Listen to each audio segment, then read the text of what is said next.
Allez, c'est parti. Okay. Ah, c'est bien quand c'est plus moi qui introduis. C'est vrai que c'est toi qui introduisais les autres fois. Mais là, c'est avec qui? Ah non, c'est moi qui m'en charge. Allez, c'est parti. J'ai perdu la main. Bonjour à toutes et à tous. Bienvenue dans ce nouvel épisode du podcast Pourquoi pas toi, en compagnie de Margot, Sophie et d'une invitée de marque aujourd'hui, Sokona.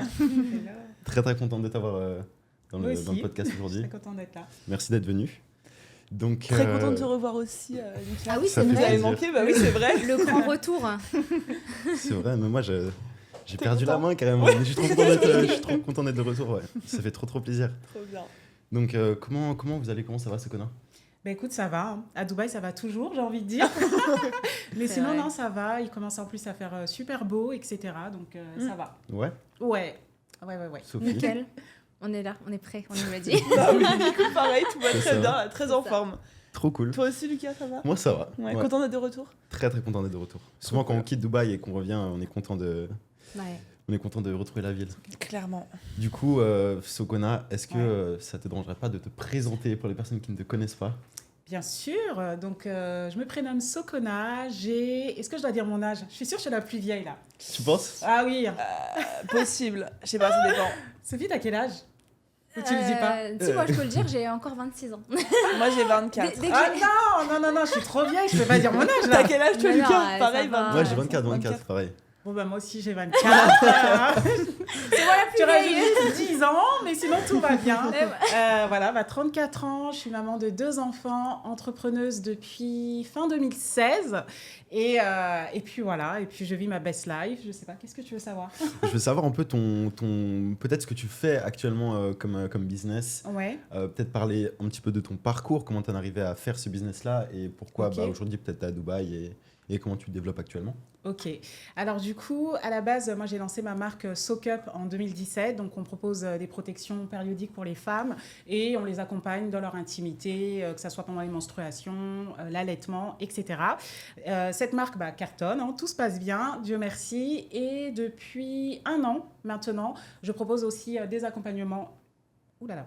Je propose aussi des accompagnements pour accompagner les entrepreneurs qui souhaitent se lancer dans le e-commerce, partager mon expérience, etc.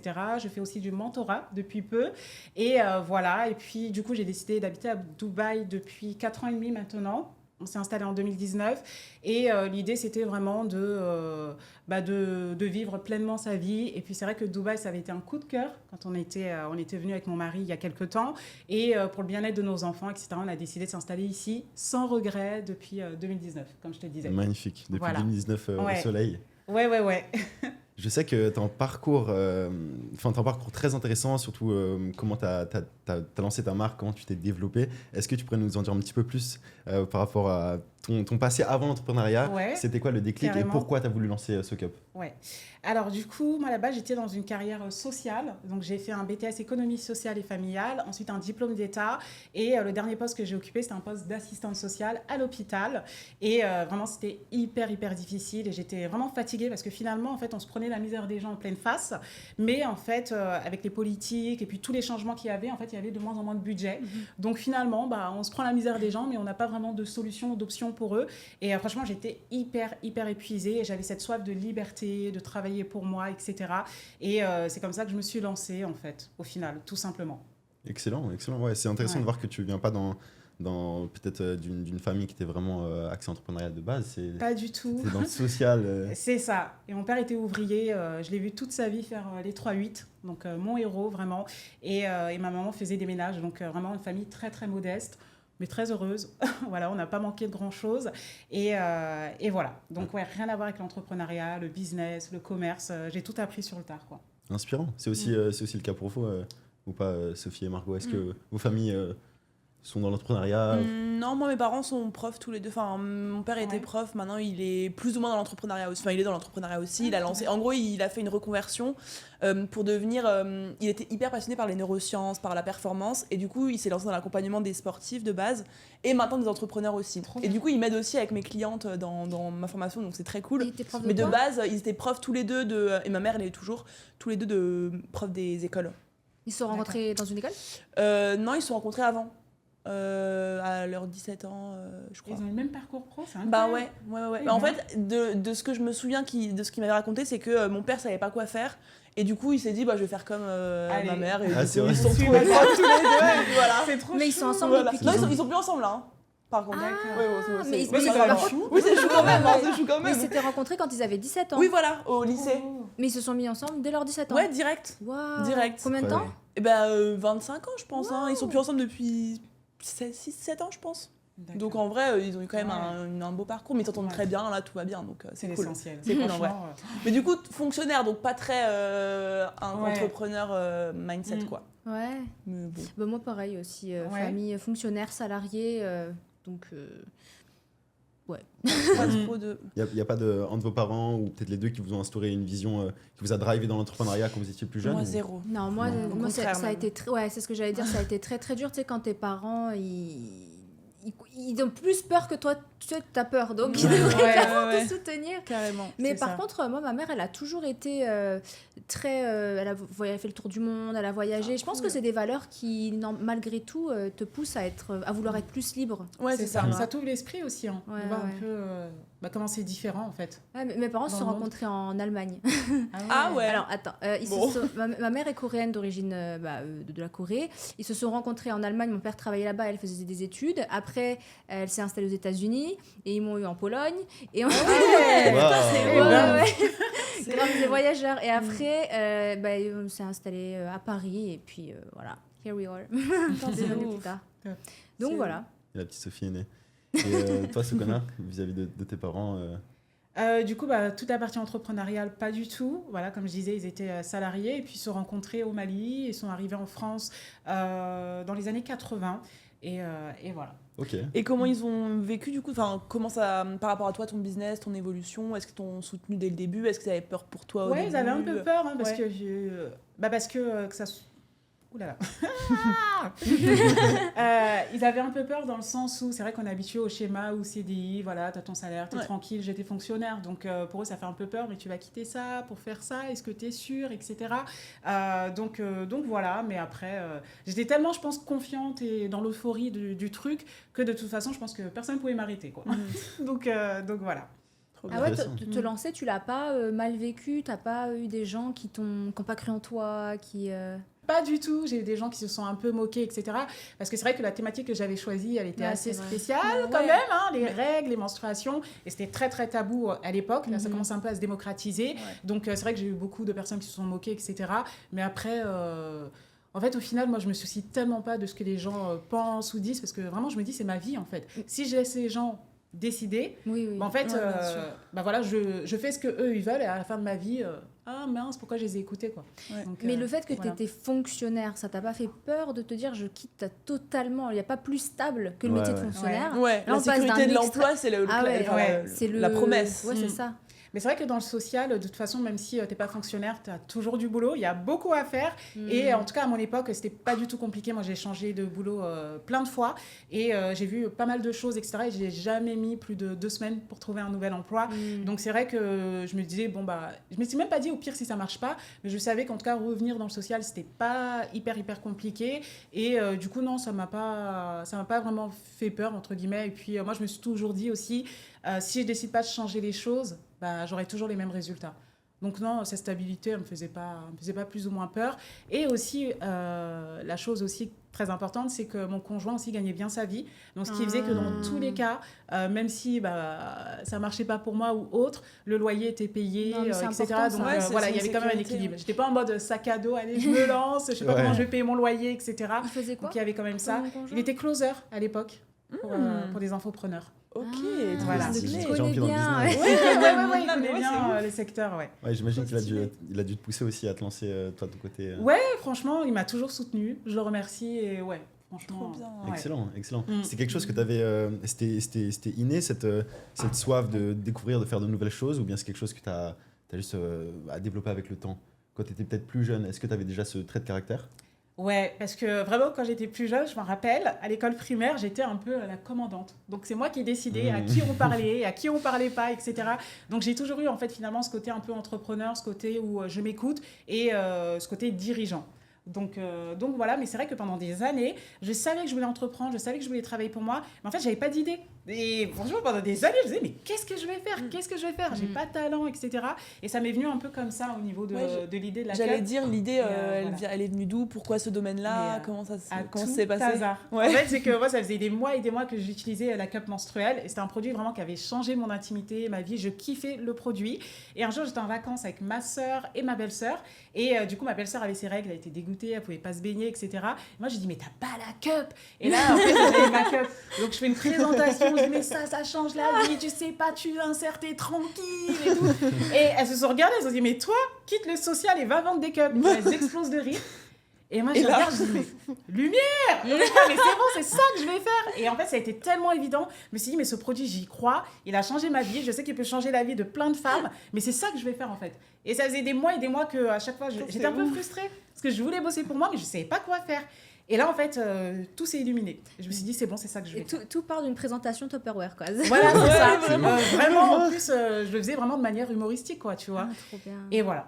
Putain, comme quoi, des fois, il C'est suffit ouf. d'un Suffit de mot, rien. d'une idée, un c'est bon ça. moment pour tout Exactement. s'aligne. Et tout s'est aligné. Mais c'est cool, tu t'es donné la chance d'y croire parce que peut-être il y a des Ouais. personnes, ça aurait été le même schéma et elles se seraient dit, bah non, en fait, enfin, même pas Bah, ça, elles seraient bien ouais. l'idée de Elles développer se ça seraient comme dit, ça. il y a déjà plein de cups, plein de marques qui existent, Ouais. c'est déjà, C'est ça clair. sert à rien que je me mette dedans. Mm. Et toi, Mais malgré ça, tu t'es pas freiné justement par le fait que il y avait déjà plein d'acteurs sur le marché. Non. En fait, je connaissais le marché sans vraiment le connaître. C'est quand j'ai décidé de lancer ma marque que j'ai vraiment creusé et j'ai regardé. Je dis, ah oui, il y a quand même pas mal d'acteurs, Ah etc. bah Mais non, en fait, c'était vraiment que j'étais tellement confiante par rapport à ce produit. Et en fait, j'étais convaincue par ce produit et je savais ce qu'il pouvait apporter. Et j'avais vu aussi sur le marché que finalement, les marques étaient présentes. Elles étaient très sur le côté paramédical. C'était disponible en pharmacie. Les packaging, ils visaient très dispositif médical, en fait. Ouais. Et du coup, moi, je voulais apporter un côté très chic, très glamour à ce produit-là et m'inspirer un peu de la marque de L'Oréal, c'est-à-dire être accessible, mais quand même garder un côté très, très chic, etc. Donc, je savais dans tous les cas que de la manière dont j'allais me positionner, ça allait être très, très différent des acteurs présents. Voilà.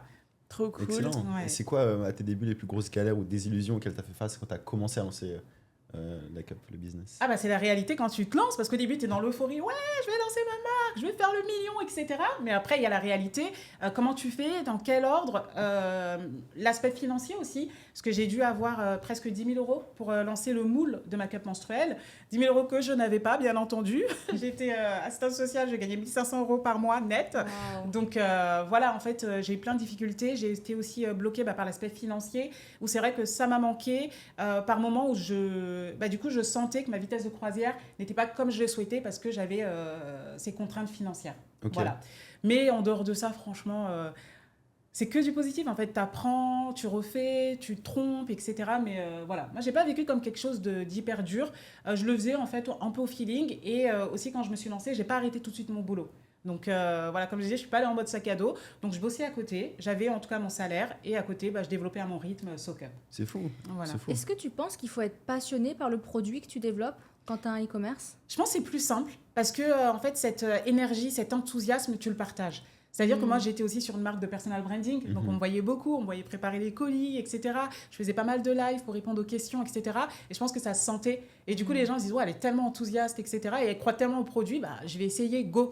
Et c'est vrai que si c'est un produit qui te passionne pas, auquel tu crois pas vraiment, sur lequel tu n'es pas complètement aligné, je pense que c'est pas impossible, bien au contraire, mais c'est plus compliqué. Est-ce que tu dirais qu'à justement utiliser une communication personnelle pour développer une marque, c'était un avantage concurrentiel à l'époque et même encore aujourd'hui? Bah ouais, ça m'a permis de me différencier parce que les autres marques, toutes les marques de cup menstruel, on ne savait pas qui était derrière. Donc voilà, c'était très corporate, etc. Et là, on voit une nana, elle te montre la cup, etc. Et du coup, je pense que ça a clairement fait la différence sur le Tu marché. l'as fait consciemment au début? Oh non, moi, j'ai même pas réfléchi à Ah ça. ouais.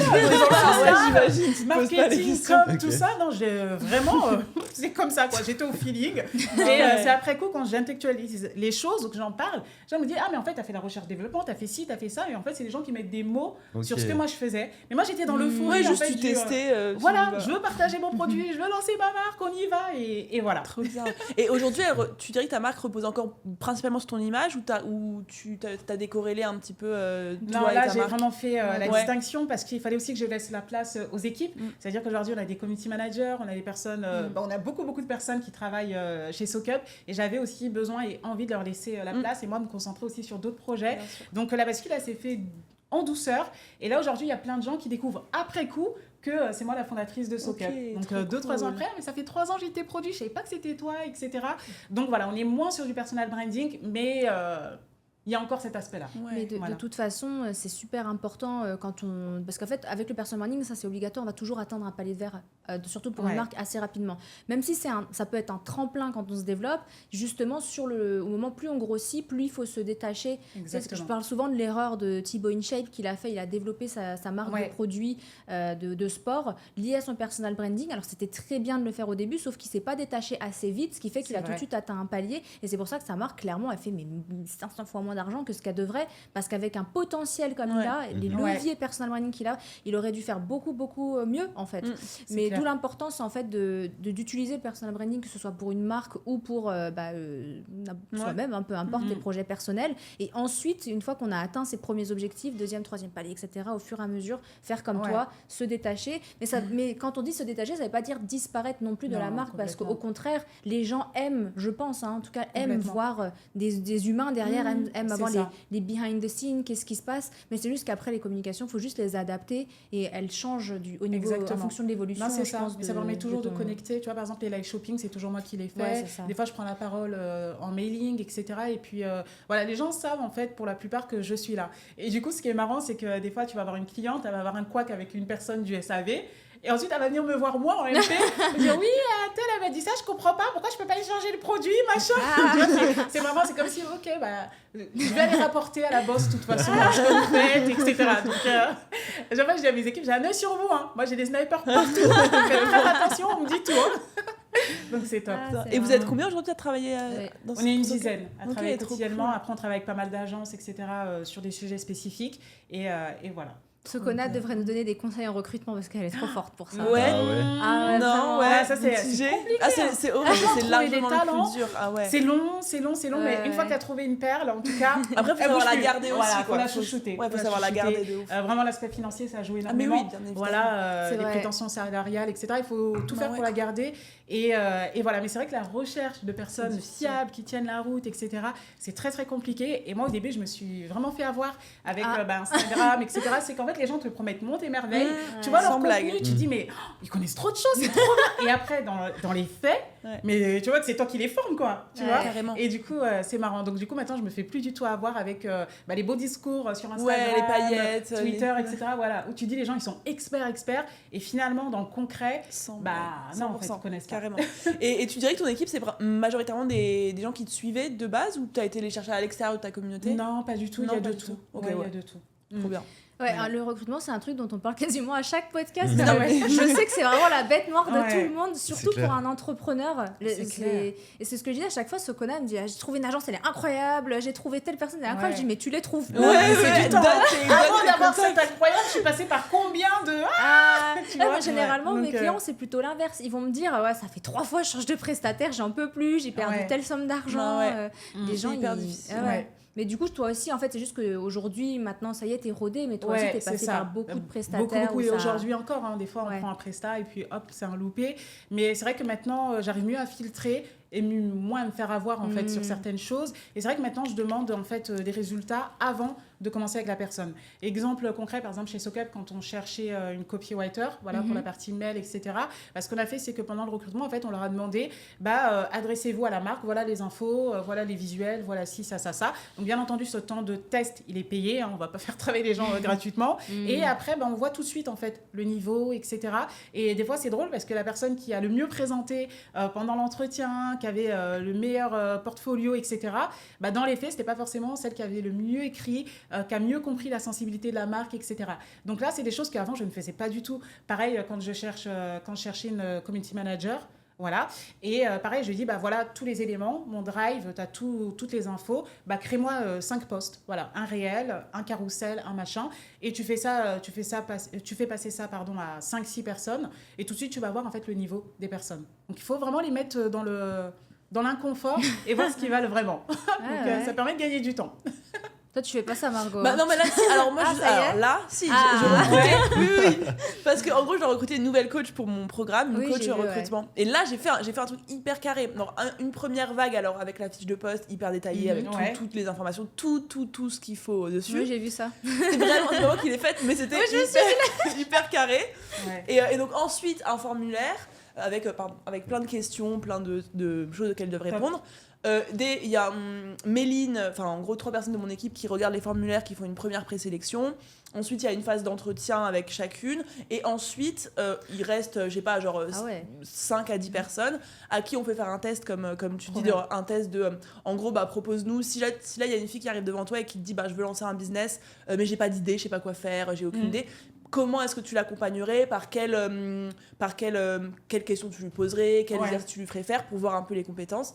Et donc ensuite, suite à ça, on garde 3 à 5 personnes. Et moi, à la fin, je fais un entretien avec chacune pour voir, pour moi, que juste je sois là en mode le feeling passe mieux avec elle ou avec elle. Parce que moi, je me fais trop avoir par le feeling. Après, les compétences, toi, je t'aime bien, vas-y, let's go. Ça marche pas. Du coup, là, c'est bien rodé. La première fois que c'était aussi rodé. C'est complètement rodé, Ça va. Pour une fois, j'ai fait ça carré. On a eu genre 250 candidatures. Donc là, ça prend du temps.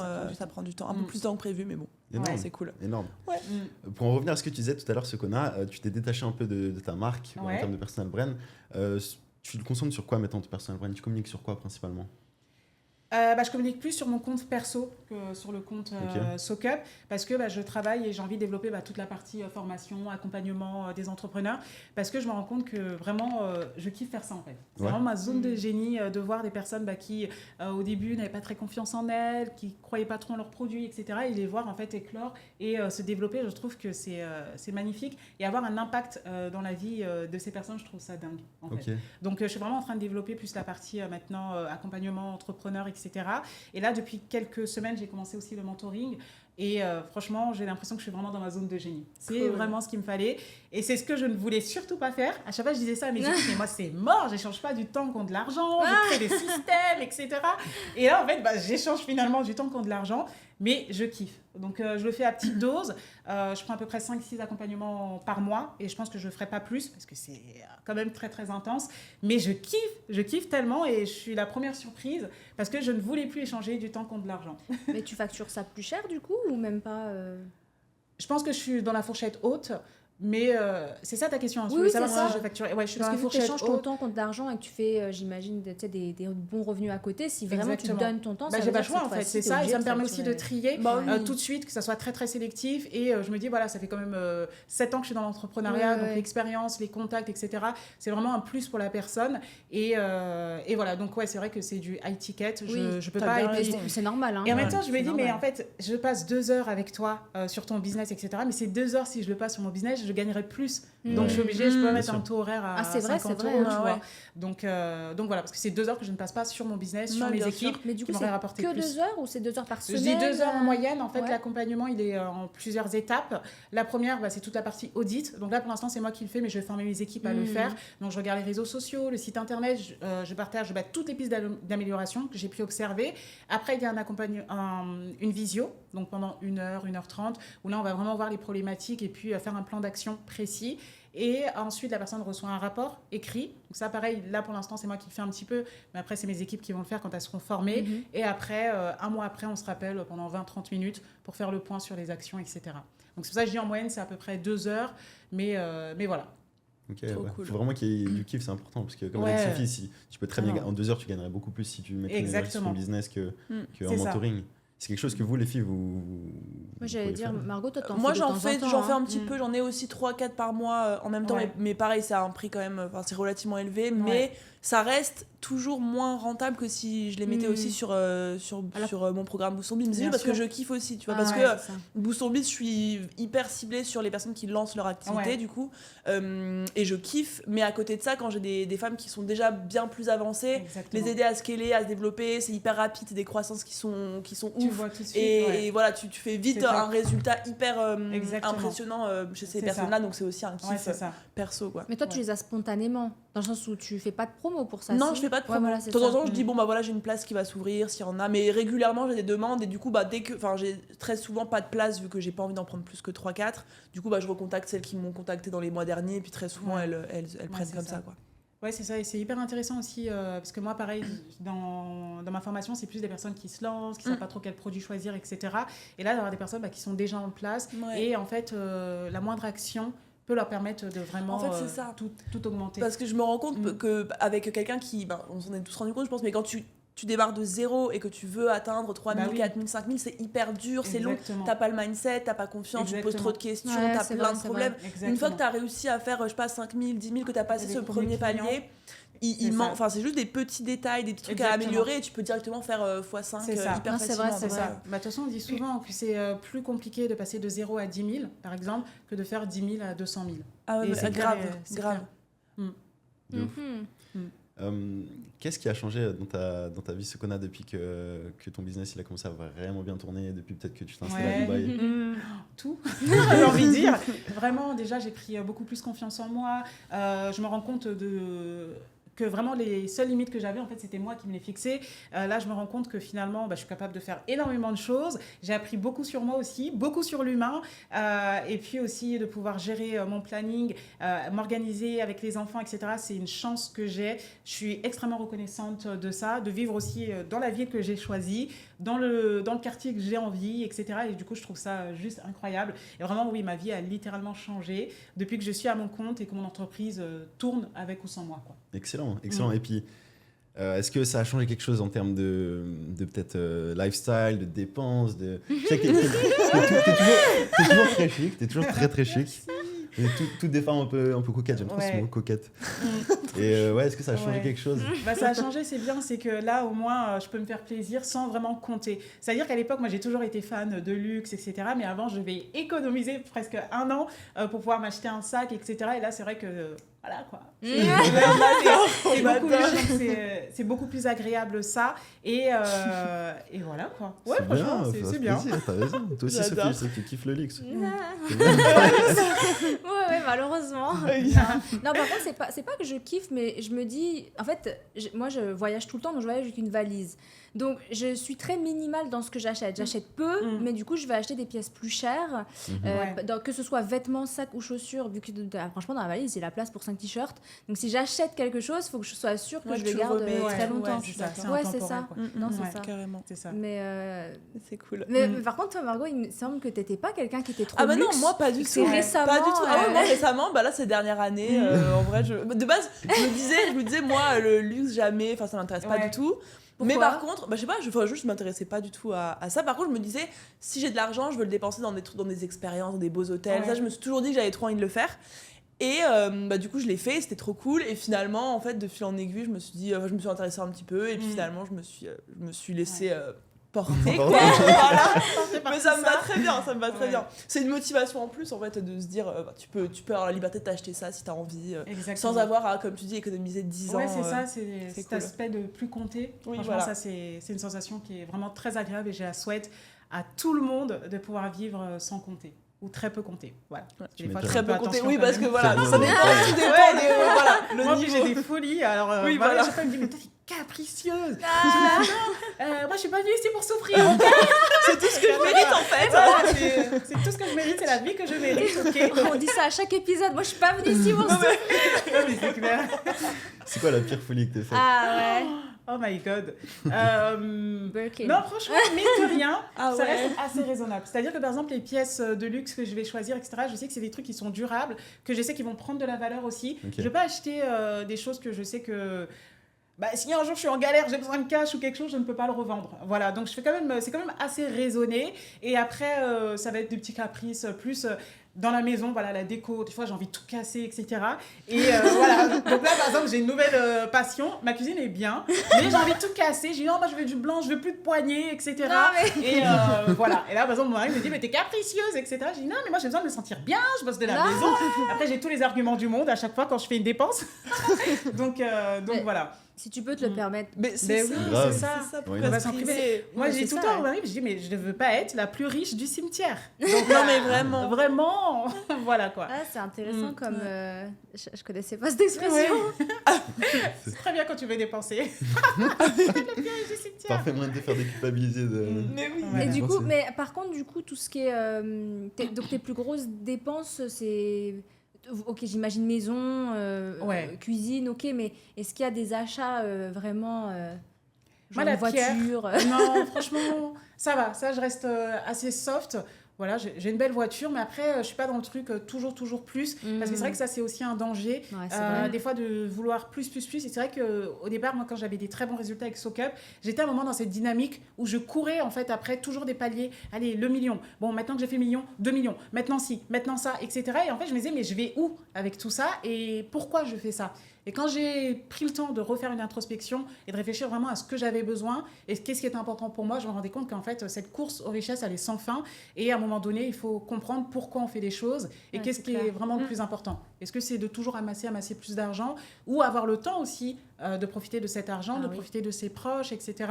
Et du coup, aujourd'hui, pour moi, le temps, par exemple, est beaucoup plus sacré, beaucoup plus important que l'argent. Parce que là, j'ai, on va dire, sécurisé mes arrières, qui fait qu'aujourd'hui, même s'il m'arrivait quelque chose de grave, je pense que pendant 10-15 ans, je pourrais garder le même train de vie sans sentir qu'au secours, ça ne va pas, quoi. Donc voilà. Comment tu t'organises justement parce que toi, du coup, tu es mère de famille, tu as des enfants, tu as une famille. Comment tu t'organises au quotidien pour gérer ta vie de famille, ton business et les choses potentiellement que tu fais à côté, genre passion, etc. C'est compliqué, hein, c'est compliqué. Moi, je suis vraiment de la politique du... tranquille, quoi, lâcher prise. Avant, j'étais trop stressée, j'aimais bien que tout soit parfait, que la maison soit bien rangée, que les enfants ils soient bien, qu'il n'y a pas... Et en fait, je me rends compte que Wonder Woman, c'est pas pour moi. Donc, je fais du mieux que je peux, sans me mettre la pression. Et voilà, donc il y a des jours avec et des jours sans. Voilà, j'écoute un peu mes besoins, mes envies. Et des fois, voilà, si quelqu'un ouvrait ma porte, la maison elle est complètement... très dérangée, des fois ça va être un peu plus instagrammable, etc. Voilà, j'essaie de jongler comme je peux mais sans me mettre la pression. Vraiment, je suis dans le lâcher prise. Ok, t'as comme un agenda qui te drive au quotidien, genre je sais pas, le matin, c'est vraiment ton moment... Ah non, je suis pas du tout les... Des fois, on voit les entrepreneurs, trucs morning routine, etc. Je sais pas si vous êtes de ça. Moyen, non, moyen. pas trop. Et du coup, non, moi, je suis pas du tout dans ça. Des fois, quand je vois les trucs, je me dis, mais comment ils font les gens? Genre, ça va à 6h avec son petit matcha, machin, fait ses exercices et tout. Non, moi, je suis pas du tout dans ça. Vraiment, je suis dans le... Je fais du mieux que je peux, j'écoute aussi mon mood. Des fois, j'ai envie de travailler, des fois, j'ai pas envie de travailler. Et j'ai aussi cette liberté-là de pouvoir faire ça, donc c'est très agréable. Et finalement, moi, comment je fonctionne, c'est plus sur une semaine où je vais mettre un peu tout ce que j'ai à faire. Après, je vais mettre les trucs qui sont où j'ai pas le choix, c'est incompressible. Si j'ai un rendez-vous, une visio à 14h le mardi, j'ai rendez-vous à 14h le mardi. Et après, tout ce qui va être où il n'y a pas vraiment un temps fixé, je vais me le mettre dans ma to-do list et après, je le fais un peu au feeling. Et je fonctionne vraiment avec important, urgent, pas important, etc. Pour voir comment je répartis les tâches. Mais je m'écoute beaucoup aussi. Quand j'ai envie de me reposer, je me repose, quoi. À tes débuts, tu mettais beaucoup d'énergie dans le travail ou bien tu étais comme tu l'es actuellement Non, j'avais pas le choix. Je mettais beaucoup dans le travail parce que je bossais à côté, comme je te disais. Et du coup, j'avais peu de temps en fait pour pouvoir bosser sur SoCup parce que je travaillais, je faisais 9h, 18h à peu près, le temps d'y aller, de récupérer la petite à la crèche, etc. Donc, c'était un peu la course et vraiment les temps que j'avais, que je pouvais consacrer à mon business, je le faisais à fond. C'est-à-dire que des fois, quand les copines sortaient au restaurant, moi, je me suis un peu privée pendant un certain temps. Je suis pas allée en vacances, etc. J'ai vraiment voulu bien développer ma marque et je me suis dit, je préfère souffrir, franchement, 3, 4, 5 ans et après profiter et après, en fait, finalement, que ça me prenne énormément de temps pour développer la marque. Donc, j'essaie d'être le plus focus, le plus possible dès que j'avais du temps libre. Moi, j'ai voilà. Je sais pas mais oui. Moi, je pense qu'aussi au début, moi c'est pareil. Maintenant, je vais beaucoup plus, s'il y a un truc que j'ai pas envie de faire, je le fais demain. Enfin, je suis beaucoup plus relax. Mais au début, j'étais complètement matrixée. Dedans, je faisais que ça. Pareil, si je devais aller au resto et que j'avais du taf, je faisais du taf. J'allais me coucher sans avoir fini ce que j'avais à faire. J'étais beaucoup plus militaire dans ma routine, mais je pense que... je je sais pas ce que vous en pensez, mais au début, à mon sens, t'es obligé de Oui, t'es passer pour obligé. une période un Ah, peu je suis comme ça. C'est ça. sûr. Après, évidemment, tu t'apprends, tu t'organises, tu délègues, t'as Exactement. plus de temps, tu t'écoutes plus, mais au C'est début, ça. faut y aller. Non, Faire c'est ça. violence. Ah Ah ouais, oui. faire Il faut violence être de un ouf. peu déséquilibré au Oui, début, c'est ça. jusqu'à atteindre un certain Peu dans le palier. confort, Parce ouais. que, tu vois, c'est parce que quand t'as dit pendant 3-4 ans, attends, viens 1 an, 2 ans, après Ouais, ça moi, c'était, je suffit. pense, 1 an et Ouais. demi, tu vois, 1 an et demi, 2 ans, ouais. Non, c'est ça. Mais moi, je le dis souvent, pour ça, je le dis souvent dans le podcast, ce serait pas cohérent. Moi, je préfère mettre un peu plus de temps à atteindre mes objectifs, à être plus slow. Ouais. Mais tu peux pas faire ça dès le premier jour où tu te lances, c'est bien pas sûr que non. possible. Exactement. Non, T'es faut pas que tu- slow au début. Ouais, Non, c'est ça, c'est faut ça. que tu puisses vivre, C'est que ça. tu puisses. Exactement. Donc il faut, mais c'est intéressant, tu vois, de se poser la question vraiment. Il y a des gens qui te disent, moi je suis pour être équilibré dans sa vie, mais dans le business, je pense qu'au début t'es obligé d'être déséquilibré. Bah, ouais. Ouais. Bah, si tu veux, en fait, C'est si tu veux que compliqué. ça aille vite. Ouais, c'est Après, je ça. pense si t'as le temps, si tu te dis, bah, moi, ça marche dans 3 ans, 4 ans, 5 ans, je m'en C'est ça. fous. Tu Il faut peux y avoir une aller. sécurité à côté. Mais il faut avoir un travail Ah à oui, côté. c'est ça. Ou des Non, revenus à c'est ça. côté. Si tu veux que ça marche vite, que tu veux que dans l'année, que ton business il décolle, bon, bah, Exactement. tu passes C'est ça. 1 an C'est focus. ça. Quoi. Et moi, c'est vrai que j'avais vu 3-4 ans, mais finalement, avec les résultats que j'avais, c'est allé beaucoup plus vite Ouais. que ce que je pensais. Mais voilà, ouais, c'est ça. De toute façon. C'est un bon témoin de discipline aussi au début de savoir se dire, bah, Ouais. comme tu as dit, je fais des sacrifices. Ça À paye court pas tout de terme, suite. Oui, il faut en faire, Exactement. c'est sûr. Aucun retour sur investissement direct, mais c'est que la vision Exactement. long terme Mais qui c'est la prime. clé, hein, c'est la discipline. Hein, parce que les gens pensent que c'est la motivation. Tu sais, t'entends tout le temps, mais comment être motivé, comment machin, Mhm. regarder des vidéos motivation, etc. Mais la motivation, elle vient, elle part. Parce c'est que la clair. discipline, bah ça, quand tu l'as mise en place, Mm. c'est bon, quoi. Après, bah, tu sais que c'est ça, que tu as envie ou que tu n'as pas envie. Mais si tu attends d'être motivé pour faire les choses, c'est compliqué, quoi. C'est des Vraiment. valeurs que tu essaies de transmettre à tes enfants. Ouais. La discipline, qu'ils aient un semblant d'organisation aussi. Leur expliquer aussi qu'ils sont capables de faire les choses, qu'ils aient confiance en eux. Et c'est vrai que, voilà, moi, par exemple, dans mon enfance, je ne vais pas dire que c'est quelque chose qui m'a manqué parce que je ne savais pas que ça existait. Donc, voilà. Mais en tout cas, j'essaie un petit peu de leur inculquer ça et qu'ils aient confiance en eux, qu'ils comprennent qu'ils sont capables de faire les choses et que c'est à eux de décider, en fait, Ok. de leur vie. Voilà, T'aimerais tout bien en qu'ils- respectant les autres. T'aimerais bien qu'ils entreprennent plus tard, tes enfants. Non, moi j'aimerais bien qu'ils soient heureux, qu'ils fassent ce qu'ils veulent. Quoi. C'est beau. S'ils sont heureux Trop mignon. en étant salariés, etc., c'est OK. Et s'ils sont heureux en étant entrepreneurs, c'est OK. Elles ont Il y a quel âge, pas là de- Alors ma fille a 7 ans et mon fils a eu 5 ans hier. Donc trop voilà. Trop bien. Mais il est né le même jour que mon frère. Voilà. Voilà, Bah, petite voilà. information. Voilà, c'est ça. Voilà. Mais à cet âge-là, normalement, tu as déjà des rêves. Ils te disent je veux être cosmonaute, je veux être princesse. Pas spécialement. Ah ouais. Mon fils, il change tout le temps. Un jour, il va être Spider-Man, un jour, il va être Black Panther, un jour, il va être OK. Mais de là à un métier, ouais. non. Non, en tout cas, pour l'instant, non. Et ma fille, c'est vrai qu'elle a des besoins spécifiques. Donc, son rythme, il est un peu plus, j'aime pas dire en retard, mais un peu plus lent que les enfants de son âge. Mm. Voilà. Donc, voilà, mais... Et toi, tu voulais faire quoi quand tu étais petite? Mais, Comment la différence Moi, je entre, voulais être patronne. Vraiment, bon littéralement. Ah, mais Ouais, la meuf à patronne. 6 ans, moi, je veux l'idée des gens. Ce que je disais à l'école, à mes parents et tout, je veux être patronne. C'est vrai? Ouais, je veux être patronne. Bah, voilà. Eh C'est ouais. la vision Voilà. et- T'as jamais Je eu savais rien- pas Voilà. de quoi, hein, de quoi. T'as jamais voilà. rien eu d'autre? Non, j'ai toujours voulu être patronne et riche. Ouais. Voilà. Bah, Mais voilà. après ça c'est avec le temps, quand j'ai grandi, j'ai oublié un petit peu. Enfin, Oui, tu sais, bah oui. ouais, j'ai fait mes études, j'ai oublié. Mais quand j'étais petite, mon Ouais. rêve d'enfant, c'était vraiment Mais être moi, je patronne. trouve Trop que les. drôle. C'est Riche pour ça que je patronne. pose toujours la question. J'ai vraiment l'impression, je sais pas si je me trompe, mais que les rêves que t'as enfant, ils en disent long sur ta Bien personnalité. évidemment, Mhm. bien évidemment, mais tu les Ouais. oublies après, tu les mets de côté Ouais. parce que Oui, parce bah, que pas c'est dans la le moule, désillusion. On te forcément. dit, Oui, bon, voilà, c'est ça. calme-toi, tu vas pas être riche et célèbre, C'est tu vas pas ça, être une tu vas pas être princesse, artiste, tu vas pas tu être. vas pas. Toi, tu voulais C'est être quoi, ça. Sophie? Moi, je voulais être archéologue. Bon, Ah voilà, ouais, ça c'est un dit long sur Qu'est-ce ma que ça- personnalité. Qu'est-ce que ça Non, dit, j'ai toi voulu être prof archéologue et après, ma deuxième lubie, c'était riche et célèbre. Voilà. Bon, bah voilà. Voilà. Ouais, entre les deux, quoi. Ouais. On est entre archéologue et célèbre, là. Et toi, Sokona? Ben moi, franchement, aussi loin que je me souvienne que quand les gens, justement, les profs et tout, demandaient qu'est-ce que vous voulez faire, il y avait plein de nanas qui disaient je veux être vétérinaire, je veux être ci, je veux être docteur. Vétérinaire, je me souviens que ça revenait Vétérinaire, beaucoup, tout le monde beaucoup. voulait faire Ouais, ça. c'est vrai, Ouais. ça revenait tout le temps. Vétérinaire. Et moi, je savais pas, en fait. Mais vraiment, j'ai jamais... Je sais pas ce que je me disais, mais je sais pas. J'avais pas un truc de prédilection, mais un truc que j'avais vraiment, vraiment envie de faire. Et après, c'est avec les années où, voilà, à partir de collège, etc., je me suis dit, moi, j'ai vraiment envie d'aider les gens. Et du coup, c'est pour ça que je me suis dirigée vers une carrière Ouais, sociale. Mais à la base, c'était... En fait, je voulais être infirmière, hein, à la base. Ah, bah voilà. Mais j'étais nulle en bio. Non, mais à la Ah. base, vers collège. Ouais. Mais quand j'étais petite, je me souviens pas de me dire que je voulais faire absolument quelque chose. Et après, comme j'étais nulle en bio, je me suis dit, comment je peux aider les gens sans être infirmière? Et j'ai regardé un peu et j'ai vu l'aspect social qui m'a parlé. Et puis voilà, j'ai voulu être EduxP. J'ai raté le concours. Et après, du coup, j'ai fait CESF. Oui, tu as fait des études jusqu'au bac plus 2, c'est ça? Bac plus 3, ouais. Bac plus 3, Bac plus ouais, 3. je me rappelle. BTS et après. Ah oui, c'est ça. En plus. Ouais. Et toi, Lucas? Ce que je voulais faire petit, Oui. deux choses qui n'ont rien à voir. J'ai eu ma lubie pompier. Pompier, Comme tous les garçons. tous les garçons, vraiment. J'ai eu la lubie pompier. Après, je crois que c'était dessinateur. Ah Mais tu vas rien dire, dessinateur de quoi? Oui, j'en ai bien dessiné, quoi. Ouais. Et la dernière, parce que j'avais un trop beau camion poubelle vert. Et je me disais, je vais trop être éboueur pour conduire le camion poubelle. C'est trop mignon. Je te jure. Mais ouais, du coup. Et Sympa. du coup, effectivement, tu es très proche de ce métier, Bah, n'est-ce pas? dessinateur, je suis, c'est un peu artiste, vidéaste, Ouais. ça un peu, tu Finalement, fais un... on y est. Finalement. Grave, je réalise les rêves. De Oh. ouf. Mais tu dessines, toi, Lucas? Ah bon, grave, quoi. Non, mais j'étais- aujourd'hui aussi? Non, pas du tout. Non. Aujourd'hui, T'as plus plus du le tout. temps ou... C'est manque de temps Ouais. ou c'est que. Je pense, manque de temps. Ouais. Sachez que j'ai eu 20 au bac d'art plastique. Ah. D'accord. Bac d'art plastique. Voilà. Et toi, Ouais. tu Oh dessines my là god. Ouais. Ah ouais. Mais j'ai eu 20. Attends, quand c'est Non, ma mais là, seule. maintenant. Ah, aujourd'hui, oui, toujours. Ouais, toujours. Mais, Trop bien. mais aujourd'hui, tu sais, c'est juste par.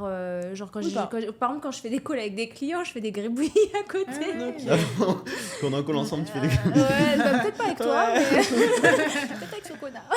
Ok. Non, mais c'est parce que, en fait, c'est pour ça Mais ça que. aide à se concentrer des fois J'ai d'écrire. j'ai un cahier, il est Ouais. comme ça. En fait, tous mes clients, dès que je suis en rendez-vous, je prends des notes. Et tu sais, il y a des gens qui préfèrent faire sur leur ordi, ils sont hyper Notion. Attends, moi, je peux pas. Alors, les Non, trucs moi non hyper- plus. Slack, Je suis à machin. l'ancienne, moi. Non, ils sont organisés de fou. Moi, je Ouais. note tout à Carnet, l'arrache sur mon papier, cahier. ouais, Ouais, je voilà, suis c'est pareil, ça. Et à côté, carnet, du coup, papier. je fais des petits gribouillis, des machins. Donc, tu sais, aujourd'hui, c'est bon, j'ai pu. Il faut avoir le temps. Mais il faut Ouais. avoir une passion, un truc, un truc comme ça à Vraiment, côté. le hobby, Ouais, le hobby et de s'y mettre à T'en fond. as un, toi, Ouais, non genre, Non, pas du Ouais. tout. Pas du tout. Non, pas non. Rien. Bah, je vais à la salle, mais Ouais. pas de passion Pas un à côté truc, du business, d'accord. non. Pourquoi vous en avez une, vous Tu veux Non, pas mais te- je fais Non. genre, je suis choquée, mais. Ah ouais, Donc, Non, parce que je trouve pas ça choquant. Ouais. mais Margot, maintenant. tu fais de la boxe. Bon, c'est pas une passion, Oh, mais c'est t'as pas un une hobby, passion. quoi. Ouais, j'ai commencé il y a 2 mois, c'est pas du tout un hobby ni une passion. Mais voilà, c'est du sport quoi. Enfin, non, je fais du sport en règle générale. Non, parce que regarde, autant moi c'était une passion, mais aujourd'hui j'ai plus le temps. Mais y a rien quand t'étais plus jeune qui te. Genre les chevaux, les. Je lisais grave des livres. Bah, si, je lis encore Ah, maintenant. voilà, en fait. tu vois. Ouais, je lis encore D'accord. beaucoup tous les jours en vrai, mais c'est Trop bien. enfin, oui, ça peut être un hobby, j'avoue. Ouais. Tu faisais quoi avant, genre plutôt roman Toujours maintenant. Hein. Ah ouais, C'est- toujours. Ouais, c'est que des. Ah, Je trop lis cool. pas trop de livres business. J'en ai lu à fond Ouais. quand je me suis lancée. Et après, ça m'a Des trop romans de saoulée. quoi Ouais. Des romans. Ça dépend un peu des trucs un peu policiers, des trucs Ah plus ouais dev perso, Ah, ok. des. Ouais, voilà, plein de types Ah, de mais romans. tu vois, ouais, même je ça, kiffe. moi j'adore lire, mais il faut avoir le temps de lire. Mais moi, tous les C'est- matins, je lis genre 20-30 minutes. Ah quoi, ouais je me réveille un peu apaisée. Moi, c'est le soir souvent que j'aime bien lire ou quand j'ai des temps Et off, toi, tu lis etc. quoi Pareil, j'aime bien les thrillers. Ouais, je kiffe. J'aime bien les romances aussi. Moi, je suis une grosse romantique. Oui, ouais, si, voilà, j'adore. Et j'aime bien aussi faire un livre business, développement personnel et un livre cool où j'ai pas besoin de réfléchir. Ouais. Et vraiment faire comme ça. Et voilà, donc surtout thriller et romance. Mais t'as pas de passion non plus à côté des choses quand t'étais plus jeune que tu peux plus faire aujourd'hui Non, pas spécialement. Moi, j'ai jamais eu, je crois, cette fibre artistique, Ah, mais moi, j'ai envie de dire. moi non plus. Hein. Et pas du tout. En Zéro. fait, j'ai toujours été trop... Ouais, c'est marrant. Voilà. Par exemple, moi, j'étais la seule de ma classe à ne pas avoir la moyenne en art plastique. Ah, mais C'est ouais, vrai. moi, je suis C'est- comme ah, toi, non, j'étais mais- archi nulle en art plastique Mais aussi. j'étais Hein. nulle. J'ai pas marrant, d'inspi, je suis quoi. pas créative, Voilà. manuellement, c'est une C'est ça, catastrophe. pas ouais, créa. Catastrophe. Très cartésienne, mais Ouais, créa, bah, après, pas du voilà. tout, quoi. Ouais, bah, regardez, enfin, Lucas, moi j'ai 2 agences créatives. Oui, non, mais l'une voilà, avec c'est ça. Lucas, C'est ça. ça. C'est vrai, en vrai, ça. Ça Non, en moi, dit j'ai- long, hein. Ouais, Il c'est faut- il marrant. faut être créatif. Le nombre de concepts qu'on sort par jour, Bah ouais, c'est mais vous, vous avez obligatoire. pas le choix. Ouais. Ah ouais, Grave. non, Vous c'est avez pas le vrai, choix. c'est vrai. Mais toi, du coup, t'as arrêté le dessin, t'étais bon. Ouais, franchement, j'étais bon. Hein. J'étais pas. Je serais curieux de voir tes dessins. J'aimerais Et bien. moi, j'ai gagné des concours. Hein. Ah ouais Sérieux Je vous sors la, je vous vends le truc et tout, alors que j'ai arrêté de dessiner à 15 ans. Donc, mais en fait, non, quand j'étais petite, genre, moi, je dessinais beaucoup un peu tout ce qui était dessin animé, manga et Ouais. tout, tralala, Trop bien. forcément. Voilà. Mais, et du coup, j'avais gagné des concours, genre moins de 14 ans, moins de 15 ans. Trop tu sais, bien. Ouais. de C'était dessin. sérieux. Et après, Mais t'es Après, déjouée. après, voilà, on m'a dit que le dessin serait pas une filière et je suis partie sur autre chose. Non, mais c'est vrai, t'as la désillusion après de Ouais. te dire. Ouais. Parce que tes parents, enfin, même pas tes parents, tout le monde entier te dit que tu gagneras jamais ta vie si tu vis Bah ouais. du dessin Ouais. ou de l'artiste. D'être C'est souvent une ça, artiste, on te hein. dit, ouais, vive ta passion. Bah surtout C'est les pas trucs possible, quoi. artistiques. Hein. Personne te Mm. dit vas-y quand C'est t'es ça. jeune. Même les Fonce. ceux qui font de la musique ou quoi, on a Ouais, c'est toujours tendance vrai. à leur dire C'est vrai. c'est pas un métier. Genre, Ouais. Souvent, le sport, on va avoir un aspect où, oui, tu peux être de haut niveau, athlète, etc. Mais c'est vrai que la partie plus artiste, c'est plus compliqué. Ouais. Ouais. La Alors vision, que- C'est dommage. Hein. Ben, je Bah, pense je qu'aujourd'hui, pense que c'est ça en train de apporte beaucoup aux gens. changer Ouais, un je peu. pense aussi. Ouais, c'est vrai, je suis en train de voir ensuite le nombre de clients avec des âmes créatives et artistiques que j'ai aujourd'hui. Je trouve ça génial. Et les réseaux sociaux, je trouve, mettent vraiment en avant cette Ouais. créativité De ouf. c'est clair. qu'on voyait pas autant avant. Ouais. Moi, je suis émue quand je vois ça. Je me dis, où sont ces gens qui trop forts là, Ouais, qui sont c'est si vrai. créatifs. Ouais, Moi, je suis c'est toujours vrai. en C'est admiration inspirant. Ah ouais, de ouf. C'est vrai. devant les gens créatifs. C'est- Je me dis, mais comment? Ah, mais comment c'est Ouais, possible? non, c'est vrai. Vous êtes branché cinéma un peu? Pas trop. Non, moi, j'ai pas de culture cinématographique. pas trop vraiment, non plus. même les films. Je suis branchée blockbuster. Les séries, oui. Un petit peu, les séries. Série, oui. Ouais. Tu regardes quoi comme série? Mais je crois que je suis vieille école parce que j'arrive pas à me remettre et je n'arrive pas à trouver une série mieux que Desperate Housewives. Je me la J'étais sûr qu'elle regarde allait du faire ça. début à la Ouais, fin, j'arrive mais pas, tous les ans, mais je t'as pense. Mais tous les ans. C'est magnifique. Ah, Elle est c'est magnifique, incroyable. cette série. C'est incroyable. Et Mais je ça a suis mis fan. un niveau trop haut. Donc du coup, maintenant, Impossible de j'arrive retrouver plus, une à regarder série une aussi, mais- ouais. Ouais, C'est la meilleure série. Ouais. Mais voilà. Du coup, tu repars sur l'autre. Tout ce qui est un peu Gossip Girl. Après, moi, les c'est Gossip Ouais, Girl, pareil, voilà. j'ai regardé de ouf aussi. Mm. Mais Desperate, Mais Desperate, top restait one. Desperate, Top tu one, vois. vraiment. Mm. Toi, vous, Et toi? série? Moi, je kiffe Film. les films, mais je suis pas en mode Ah. méga culture cinématographique, Ok. vraiment pas, pour le coup. Bon, alors Et là, toi, moi, je dois Sophie être... ouais, moi, je suis excessive. Hein. Je connais toutes les séries, tous les films, tous les. Ah ouais? Ah ouais? Ouais, je suis pas compliquée. En fait, à partir du moment où je suis quelqu'un qui a besoin de se plonger, couper avec le business, sinon c'est trop. Ouais. C'est trop. Il faut faire des breaks. Donc souvent, moi, je vais me foutre devant des trucs. Mhm. Et dès que ça parle de tout sauf de choses sérieuses, c'est bon, je connais. Ah ouais. Si Ah, vous ok. faites tout ce qui est les K-dramas, les trucs à l'eau rose, les. Ouais, tu me Mm. mets tous les trucs de science-fiction, fantasy, fantastique, manga, tout. Je connais tout. Mais alors, si tu me sors de ça, que tu me parles des films sérieux, des films qui ont gagné des Oscars, des Ouais, machins, ouais. malheureusement, je connais pas. Et c'est pas que je veux pas, mais c'est que j'arrive pas à me divertir devant des choses Ouais. trop sérieuses. Ouais. Ouais, Ouais, je comprends. comprends. Parce C'est que vraiment switch off j'ai le besoin, cerveau. ouais, j'ai besoin de, ouais, c'est ça exactement, Ouais, de switch ça off. permet de- Et il y a un autre truc, si je suis trop sensible, genre si je vois un Ah film, oui. non mais si je vois un film qui finit mal, je dors mal. Ah ouais? oui. Si je fais des cauchemars et tout, ouais, je peux pas. Monde des bisounours jusqu'au bout. Je peux pas voir un truc qui se passe mal, qui finit mal, parce que je suis traumatisée, je vais y penser pendant vraiment des semaines. quoi. Ah ouais. Un jour, je sais pas si vous connaissez, il y a 2 frères réalisateurs, ils font des films qui se finissent toujours mal. Toujours mal. Je vois pas. J'ai fait le Aucune malheur de... culture, là. Personne Ouais. n'a aucune Je suis sûre Là, que t'as non, mais les gens validé. qui connaissent, ils doivent voir de qui je parle. Ils font des films qui se finissent toujours mal et j'ai eu le L'horreur. malheur de voir ça dans ma vie et c'est... Ouais. Je Ouais, peux je pas. comprends pas le Ok. principe Les non films plus. qui finissent où le personnage principal il meurt, ça, voilà, Titanic, tous les trucs comme ça, je trouve ça Ouais. trop... Ouais, c'est dur, c'est hein. trop dur C'est pour moi. dur. Titanic, c'est dur. Trop sensible, quoi. Comment vous arrivez à switch off justement, genre vraiment à couper un peu avec le business? C'est quoi pour toi, Sokona? Comment t'arrives? Comment j'arrive? J'ai pas intellectualisé le truc, mais je pense que je me laisse maintenant beaucoup plus de temps libre parce que bah voilà, j'ai travaillé dur pendant un certain temps, qui fait qu'aujourd'hui, maintenant, c'est bon, les choses, elles fonctionnent même sans moi. Mais c'est quand même très, très dur de couper totalement. Ouais, j'ai C'est-à-dire du que mal, des hein. fois, je vais regarder un petit peu les mails, regarder que tout se passe bien, etc. Je suis toujours quand même en veille, Ok. même quand je coupe. Pour donner un exemple, pendant ma ligne de miel, j'ai travaillé, quoi. Parce que C'est vrai. ouais, c'était à l'époque. On distribuait les produits sur Amazon et il y avait eu un couac ou je sais pas quoi. Et bref, bah, voilà, il fallait que ça tombe à ce moment-là. Et c'est vrai que même quand je suis en vacances, je check un petit peu. Et là, c'est vrai que la fois où vraiment on a réussi à complètement couper, c'était l'année dernière. Donc, on a fait le pèlerinage à la Mecque. C'est sur minimum 2 semaines. C'est très, très intense parce que tu marches beaucoup, etc. Donc, tu n'as vraiment pas le temps et tu n'as pas forcément de connexion Internet. Et là, on avait vraiment coupé pendant 2 semaines. Mais pendant 7 ans d'activité, je n'ai jamais eu une coupure aussi C'est importante. importante. Est-ce Ouais. que ça a affecté ton business, cette coupure? Pas du tout, parce que ça s'est même passé mieux. Donc, on s'est dit, Ah soit ouais. c'est parce que On n'a c'était, plus besoin de la toi. semaine baby, quoi, on était en pèlerinage, donc c'est béni. Soit peut-être qu'on les dérange, en fait. Et quand on est rentré, on a dit, vous dites si on vous dérange. Et mais non, on a fait des chiffres exceptionnels. Incroyable. Je crois que c'était un Wow. des meilleurs mois qu'on avait fait. C'est vrai? Non. Donc, trop ouais, bien, c'est un incroyable, signe. incroyable. T'as pas réessayé depuis? Hein? T'as pas réessayé de couper 1 ou 2 semaines? Ouais, je me suis dit, bah attends, si je coupe et qu'on fait, on fait ça, je devrais le faire plus souvent. Mais après, non, j'ai pas réussi. Là, je pense que c'était vraiment la période et puis le Le besoin aussi de contexte. se ressourcer, etc. Ça a été vraiment voilà, où j'ai pu vraiment faire des grosses introspections et puis repenser à moi.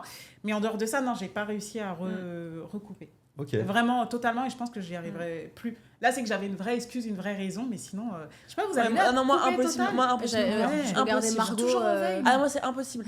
Même, enfin, je peux pas ne pas regarder WhatsApp, ne pas regarder Instagram. Et même si, genre, je pose mon téléphone et que je veux regarder une vidéo, dans ma tête, je vais toujours avoir dès que j'ai un truc, je me dis, enfin, je commence à penser à ça le soir avant de dormir, j'y pense. J'arrive pas, même si je veux couper physiquement, genre, je touche pas mon téléphone, même dans ma tête, c'est jamais off. C'est hyper. C'est tellement ancré en nous, en fait, c'est dans notre quotidien.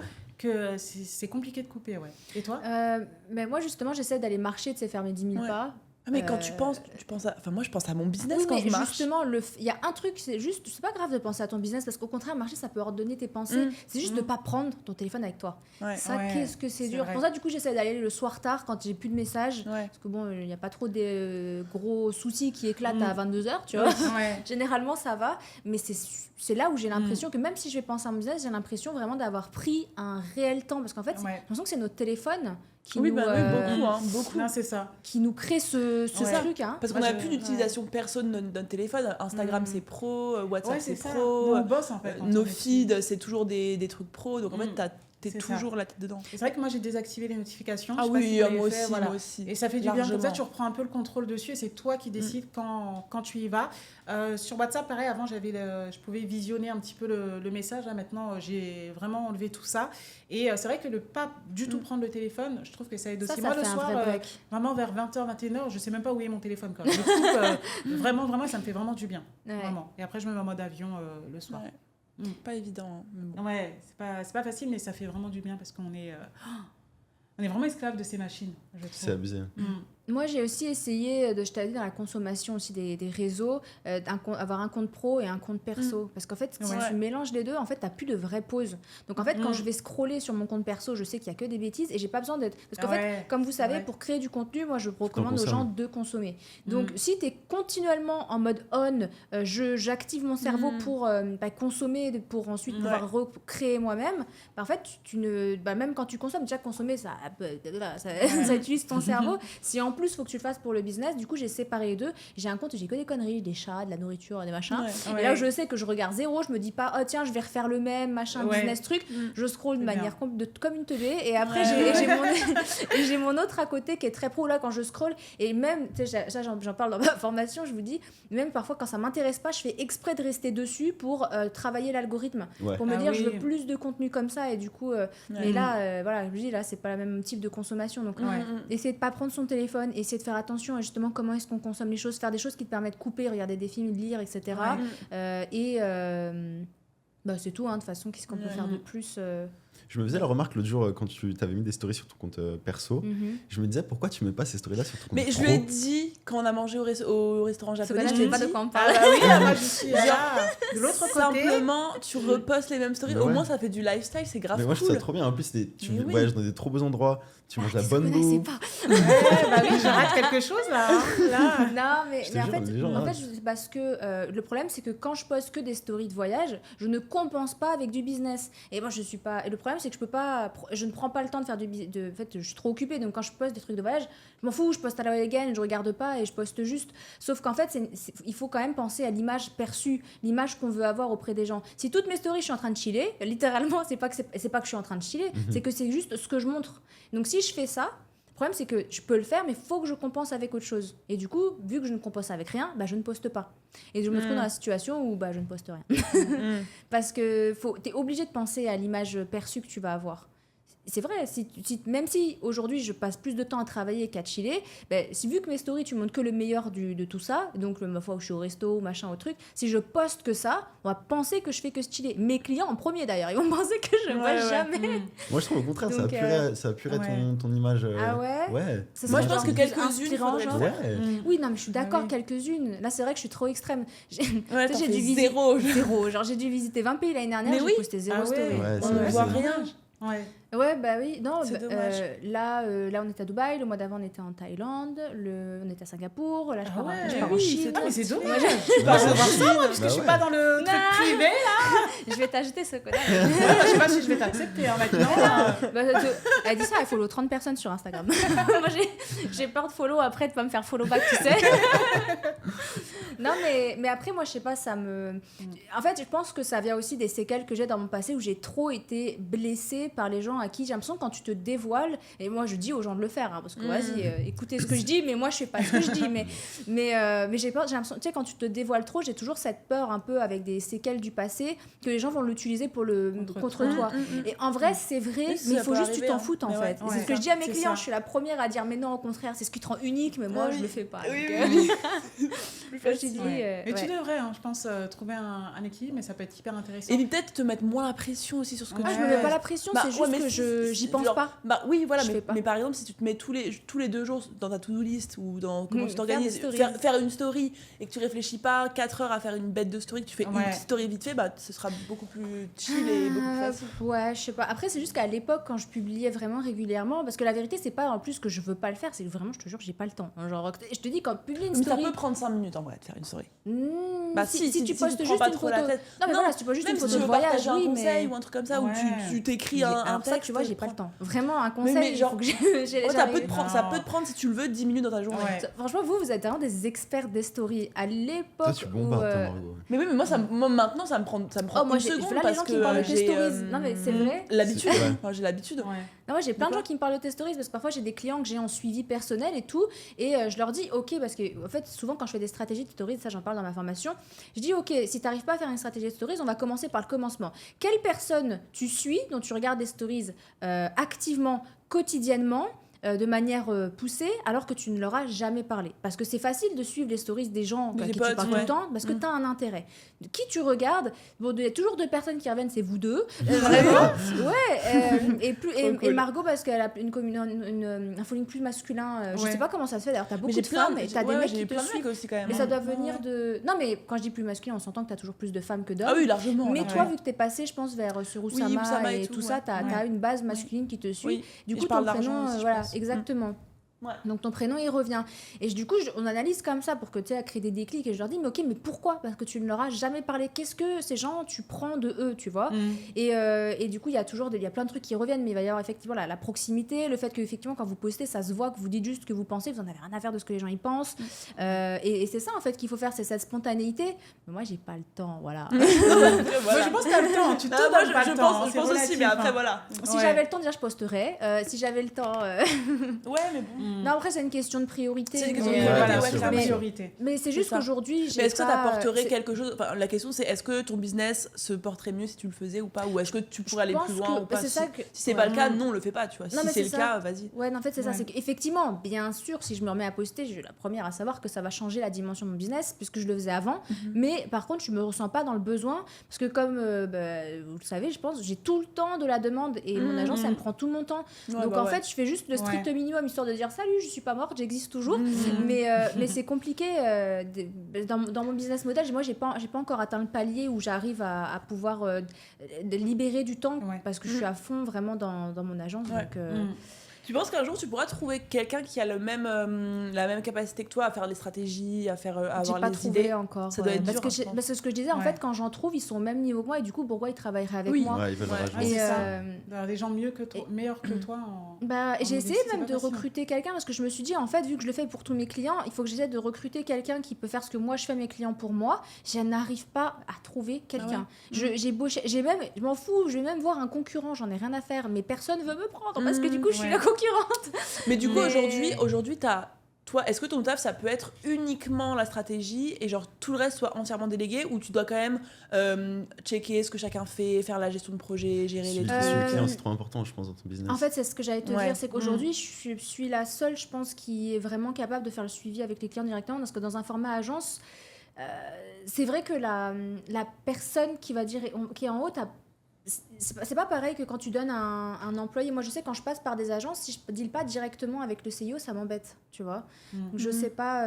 Ça veut pas dire tant qu'il est présent, mais s'il est vraiment pas là du tout, je trouve que ça pose problème, tu vois. Et si tu pourrais pas t'entourer de quelqu'un qui justement gère ce suivi client, ça veut pas dire que toi tu disparais, mais tu sais, qui peut aller, elle ou lui, checker si chaque personne fait bien ce qu'il faut dans les temps, si le client il est content, si le client il a des retours. Alors moi j'ai déjà quelqu'un. J'ai déjà quelqu'un. Non mais par contre, ma Maud que tu connais, j'ai déjà quelqu'un qui s'occupe de faire tous les suivis avec les équipes, avec les clients. C'est entre guillemets délégué. Mais la partie faire les stratégies, faire le suivi avec les clients, Ça, je pense pas que je le déléguerais. Mais en vrai, c'est pas ce qui nécessairement prend le plus de temps. C'est quoi, tu dirais, là, qui prend le plus de temps? Mais en fait, déjà, j'ai pas que ce business. Donc, du coup, il y a cette agence-là, plus celle avec Lucas, où je dois aussi gérer les trucs. Et puis, moi, je prends du coup encore les calls entrants avec des clients potentiels. J'ai pas de closer pour mon agence, puisque, enfin, bref, je suis pas encore là. Et puis, à côté, il y a les formations. Et puis, à côté, il y a tous les projets. Ouais. En fait, quand aussi, je pense que vous savez ce que c'est, mais moi, j'ai souvent des opportunités entrantes autres qui sont juste via mes business. Donc, du coup, je peux passer 1 heure au téléphone avec quelqu'un pour un truc qui n'a rien à voir avec aucun de mes business, juste parce qu'il y a des opportunités qui viennent diverses et variées sur plein de sujets, des choses. En ce moment, d'ailleurs, j'ai de plus en plus de demandes pour des choses que j'ai jamais faites avant, parce que ça, c'est la force du personal branding, c'est qu'on va penser à moi pour des choses. Mais du coup, de tout en même temps, ça fait une sorte de fouillis. Et moi, je vous dis, le vrai besoin que j'ai, c'est juste si j'arrive à déléguer la gestion de ma communication, mais je n'y arrive pas, du coup, je le fais pas. Gestion de communication, les contenus. Je parle de moi, tout ce qui est lié Ouais. à moi, en fait, tout ce qui est lié à mon personal branding. Je cherche, vous le savez, j'ai contacté tellement de gens, mais j'arrive pas à. C'est trop Non, dur. c'est dur, à trouver. c'est trop dur. Si Moi, je vous pourrais avez pas, des- je pense. Non, Ouais. moi, je ferais pas, je pourrais Prospectez-moi, s'il vous plaît. pas. Fais gaffe. Là, je hein. vous donne carte blanche, là, Ouais. prospectez-moi. Non, parfois, faut pas, tu sais. Non. Quand tu dis que t'as des Ouais. petits problèmes de dev perso, mais qu'après moi- t'as tous les Ah non, mais coachs en moi, dev ça, perso. c'est mon plus grand problème. Enfin, j'aime bien partager, du coup, là, ça va pas parce que si, parce que ça, genre, je dis tout. Ouais. Et à chaque fois que je dis un truc qui va Ouais, pas, c'est bon. et genre, c'est hyper gentil, hein, parce que Ouais, c'est bienveillant, c'est ça. mais j'ai des centaines de moi je suis ça, je peux t'aider, moi je suis ça, moi Ouais. je suis ça, et du coup ça m'angoisse encore plus parce que très souvent mes angoisses sont liées à trop de messages, trop de gens, trop de Ouais. trucs. Oui, c'est ça. Et là je me retrouve à devoir dire à plein de gens bah non, je sais pas, donc voilà, bref. Mais bon, Ouais, c'est gentil, ouais. c'est bienveillant. Mais ouais, du coup, si vous connaissez quelqu'un qui est bon comme. Mais c'est quoi exactement que tu voudrais Je déléguer? voudrais Genre déléguer mon personal branding. Oui, mais ça veut dire du coup comme la tâche, communication. création de contenu Ouais, c'est ça, Instagram, Reels, ouais, c'est ça, carousel, tout post sur toutes les LinkedIn, plateformes. Et ouais, tout. mail. Mais Ok. en commençant par Instagram déjà, ce Ok. serait bien. Mais j'ai pas trouvé. Je t'ai dit Et personne. sur LinkedIn, toi qui fais les posts là, non? Non, c'est pas Ils moi. sont non. bien, non? Oui, mais c'est que LinkedIn. Oui, non, mais il peut pas que Ah, lui non, ou quelqu'un non, reprendre non, ses posts non, et les faire non, en non, carrousel. C'est pas du tout la même chose. Ah ouais. Ouais, vraiment. D'ailleurs, les gens qui sont bons sur LinkedIn ne sont pas nécessairement bons sur Insta et inversement. Ah, moi, j'ai pas du tout la même com sur Insta et sur Ouais, LinkedIn, c'est hein, ça. rien à voir. Et c'est ça. Par contre, il arrive, il y a des fois, il y a des posts qui sont universels et bons sur toutes les plateformes. J'ai déjà vu des gens poster la même chose sur LinkedIn, Insta, TikTok, littéralement, et ça a pris sur les 3 plateformes. Ouais, c'est rare. C'est très rare. Ouais, Et c'est c'est parce que rare. le fond, généralement, est tellement puissant que les gens, ils arrivent à faire ça. Mais bon, c'est pour ça que je te dis, j'ai pas encore trouvé de. C'est compliqué. Même ça me dérange pas, moi, de mettre le budget, être avec une agence, tout. Mais j'ai fait passer j'ai fait des calls, j'ai fait passer des entretiens. Récemment, j'ai eu quelqu'un j'aimais bien ce qu'elle faisait. Pareil, ils ont pas voulu me prendre. Je sais pas pourquoi. Trop intimidante. Ouais, Elle fait c'est trop dingue. peur. Ils m'ont snobé d'une manière. J'étais. Ah ouais. Heureusement, j'ai pas d'ego parce que vraiment. Mais attends, ils t'ont Oh dit my quoi? God. C'était juste en mode non, actuellement on a trop de projets, on peut pas, mais je sais que c'est pas. C'était pas ça la raison. Ils auraient pu me dire très bien, on te prend plus tard, on te donne une deadline, comme moi je fais avec mes clients. Par exemple, quand un client potentiel, je lui dis là j'ai trop de travail, donc ça sera dans 1 ou 2 mois, et des gens ça les dérange pas d'attendre, je les recontacte quand j'ai de la place. Ouais. Mais là c'était vraiment en mode on s'en fout, on verra. Et franchement, je pense pas que j'ai un profil particulièrement compliqué, tu vois. J'ai déjà une audience, j'ai déjà des résultats. Je sais pas. Oh non. Je n'arrive pas. C'est Mais même si... En fait, après, je suis prospectée par pas mal de gens, mais je sais que ça correspondra pas. Tu le vois déjà dans le message de prospection, hein, C'est si ça, colle ou ouais. pas. Ouais, c'est ça. En soi, Tu le vois. c'est ça ça. en dit long. hein. Je sais pas... Ouais. Peut-être tu auras la C'est perle pas- qui va te contacter. Bah oui, là, à l'issue c'est de ce le podcast, voilà. Ouais, c'est ça. Ça peut ouvrir la voie. Moi, c'est LinkedIn où j'ai du mal, là, je me suis Ah, mais positionnée raconte-nous, qu'est-ce qui dessus. s'est passé alors? Catastrophe. Quoi? Non, mais- non, en fait, moi, là-bas, je souhaitais pas être spécialement sur LinkedIn. Je trouve que j'avais assez de sources de trafic avec Insta et TikTok. Ça me suffisait amplement. Et du coup, une personne m'a contactée. Ah oui, je vais faire ta stratégie LinkedIn, machin, etc. Je suis assez séduite par ce qu'il fait. Et puis surtout qu'il y a une personne entre nous deux de confiance. Voilà, je connais un tel, je travaille pour elle, etc. Ok, vas-y.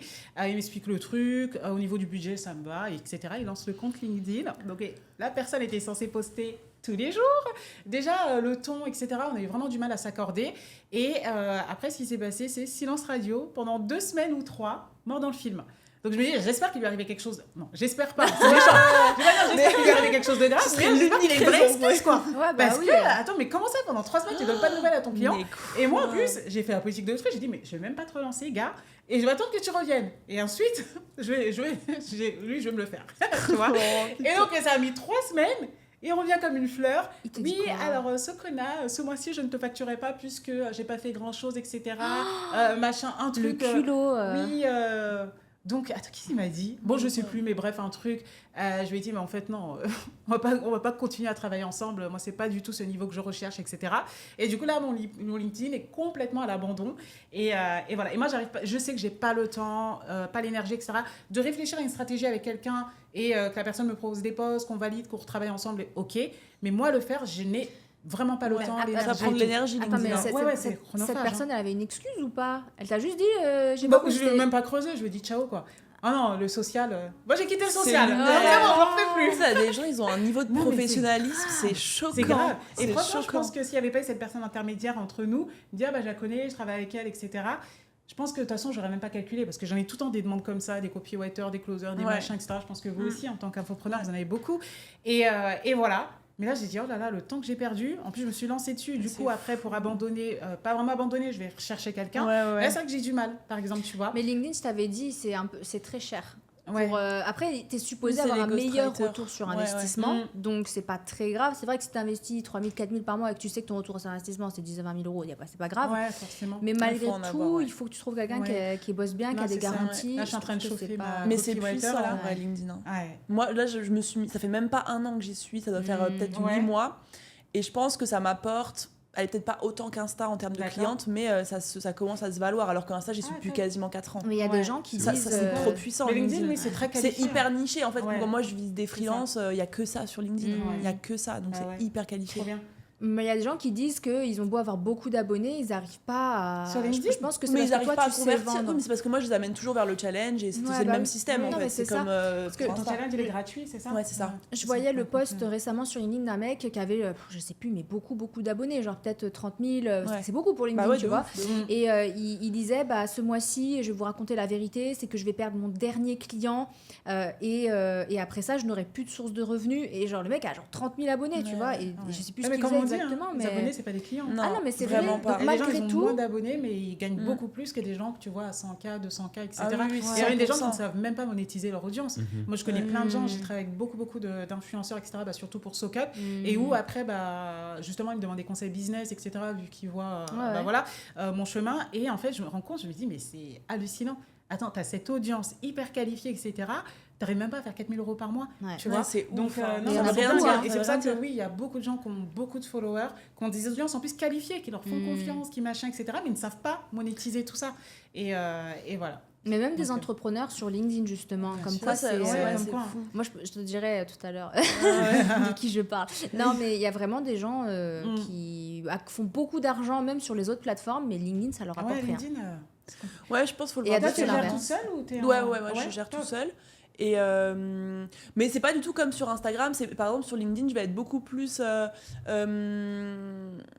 Ça va être beaucoup plus ma stratégie. J'explique ma stratégie, j'explique Ouais. comment je vends mon système, mon plan d'action, comment je m'organise. Alors qu'Instagram, c'est plus. C'est plus lifestyle et des trucs Ouais. un peu plus spontanés. Je partage un Mm. petit peu ma vie, ce qui m'arrive au quotidien. Du coup, Ouais. c'est 2 stratégies radicalement différentes, mais qui fonctionnent finalement. Ouais. Comment pour les deux, quoi. comment t'expliques que tu as beaucoup de conversions grâce à LinkedIn? Bah, je pense que c'est une audience qui est hyper qualifiée vu que je parle uniquement de business et uniquement de stratégie business. Tous les gens qui me suivent, c'est des personnes qui sont archi qualifiées, qui sont freelance ou qui Ouais. sont en train de se lancer et qui du coup sont pile dans ma cible. C'est ça. Ouais. Et je convertis pas via LinkedIn.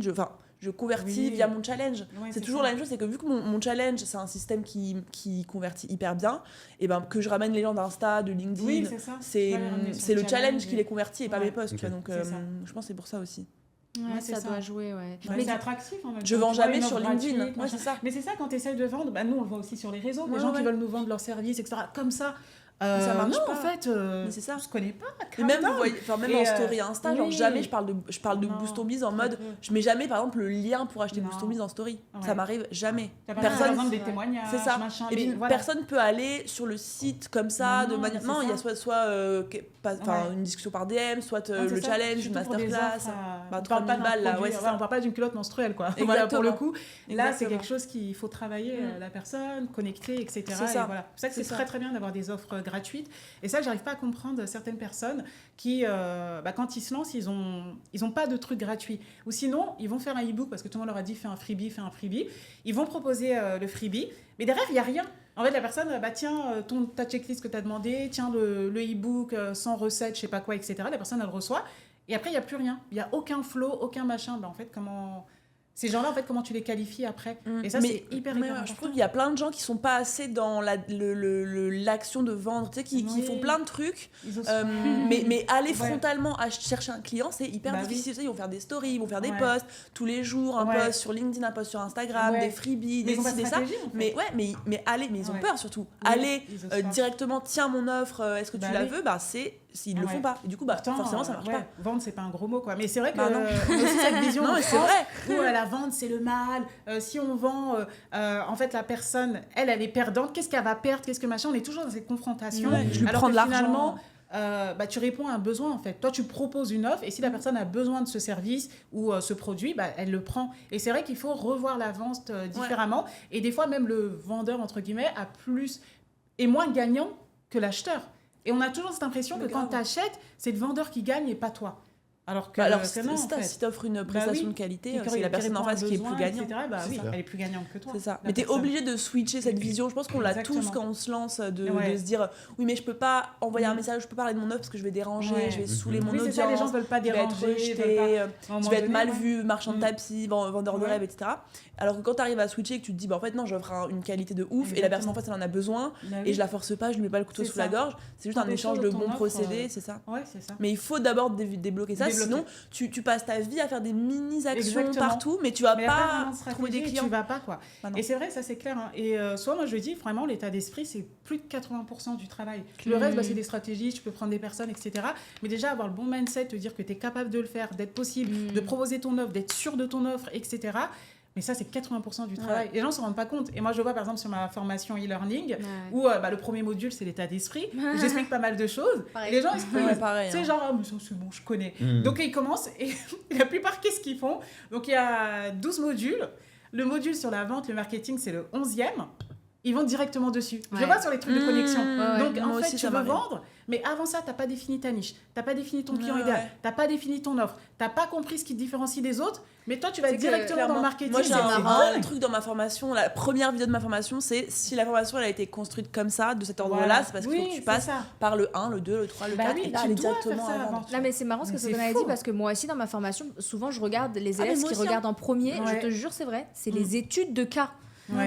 Mais pourquoi ? Je ne comprends pas. Tu ne peux pas comprendre les études de cas si tu ne regardes pas les modules avant. Ça ne fait pas de sens pour moi. C'est ça, c'est l'être humain. Il veut, il veut trop tout vite. Tout de suite, bah oui, c'est ça. Moi, je vais faire des ventes.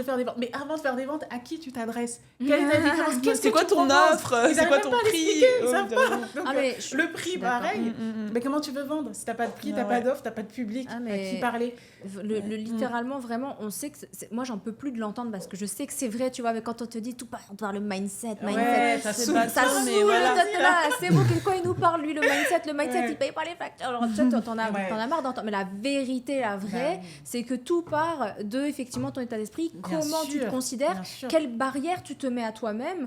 Et c'est pour ça, du coup, là, j'ai ressorti un menu dans ma formation sur le syndrome de l'imposteur. Parce que moi, je sais que c'est un truc qui m'a énormément limité dans mon business. Et sur le papier, les gens, ils se disent, c'est bon, j'en ai pas besoin. Alors qu'en fait, ils se rendent pas compte à quel point ils en ont besoin. C'est ça. Et moi, pareil, si tu crois que tu es capable... pardon. Non, excusez-moi.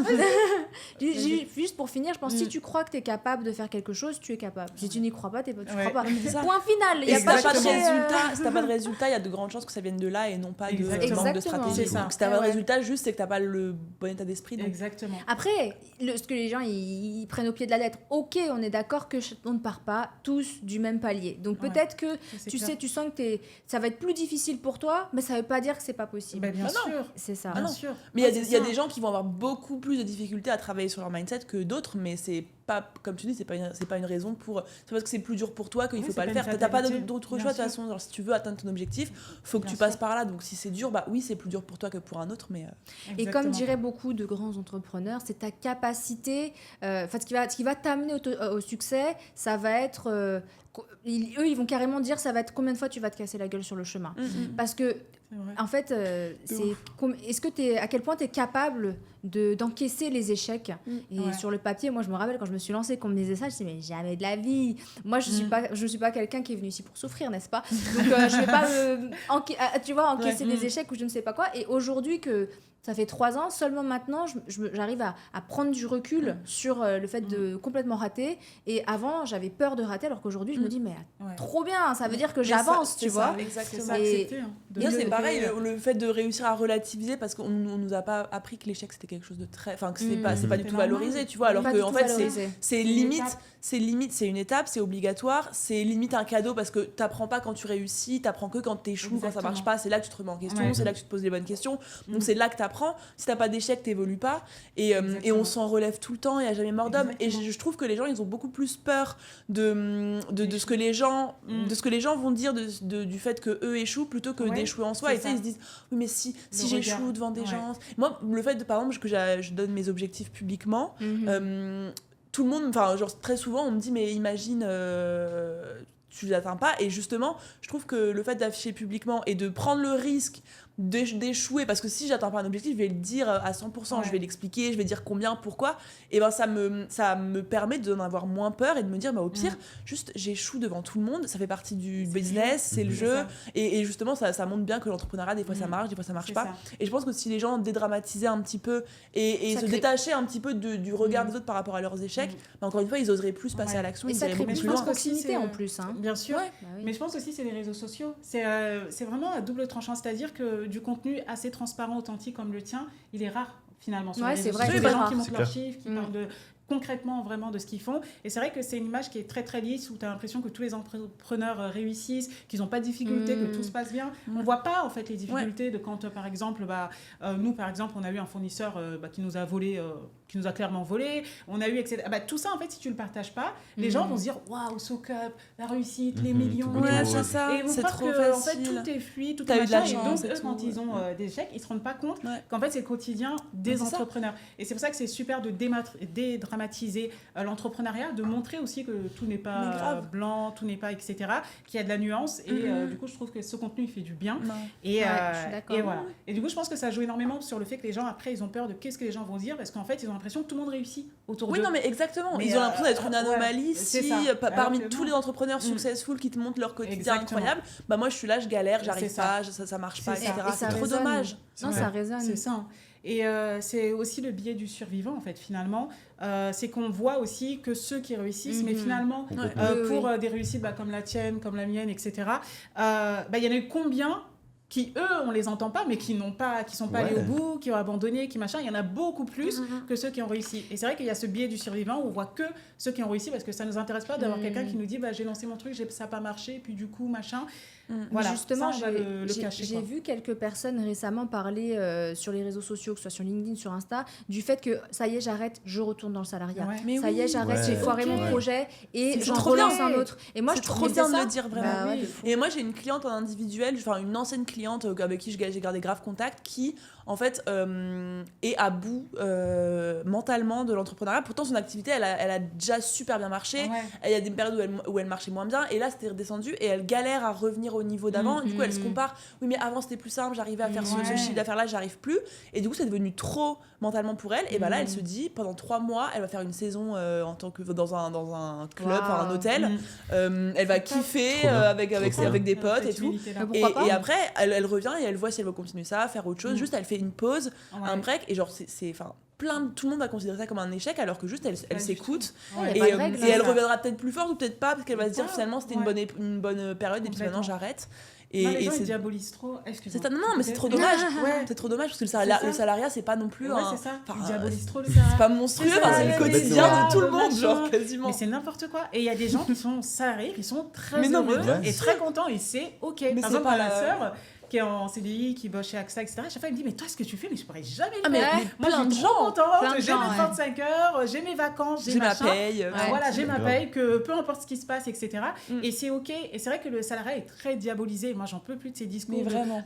Si nanani, t'as raté ta vie, si c'est de ta faute, machin. Non, mais Très, très stop, culpabilisant en fait. et stop. Vraiment. C'est horrible. Et à l'inverse, Et, les entrepreneurs, ils sont voilà. prisonniers de leur C'est ça. business. Ils sont Ah, mais pas- bien sûr, Exactement. mais on est Beaucoup, tous hein, plus beaucoup d'esclaves souffrent, beaucoup font même que. pas- Bien sûr. Ouais, il y en a, ils galèrent et ils le montrent pas, etc. Mais non. Donc, Regarde, ils on veulent n'arrive même montrer pas à que faire le de truc, pause. Moi, je peux vous dire que les c'est- salariés, ils ont pas de problème. Voilà, le le vendredi, après, c'est fini, c'est Ouais. ciao. Hein. Et il y a Ah, toujours c'est cette clair. confrontation salarié-entrepreneur. Qu'est-ce qui est le mieux, qu'est-ce que machin. Et puis, il y a toujours ce truc de glorifier l'entrepreneuriat alors Ouais. que c'est archi dur. Ah non, Ouais. c'est pas pour, et C'est c'est pas pour tout le archi monde. dur, et Faut c'est pas aussi pour les tout gens le monde. l'entendent. C'est pas pour Vraiment. tout le monde. Il y a Mais des non. gens, des fois, non, en fait.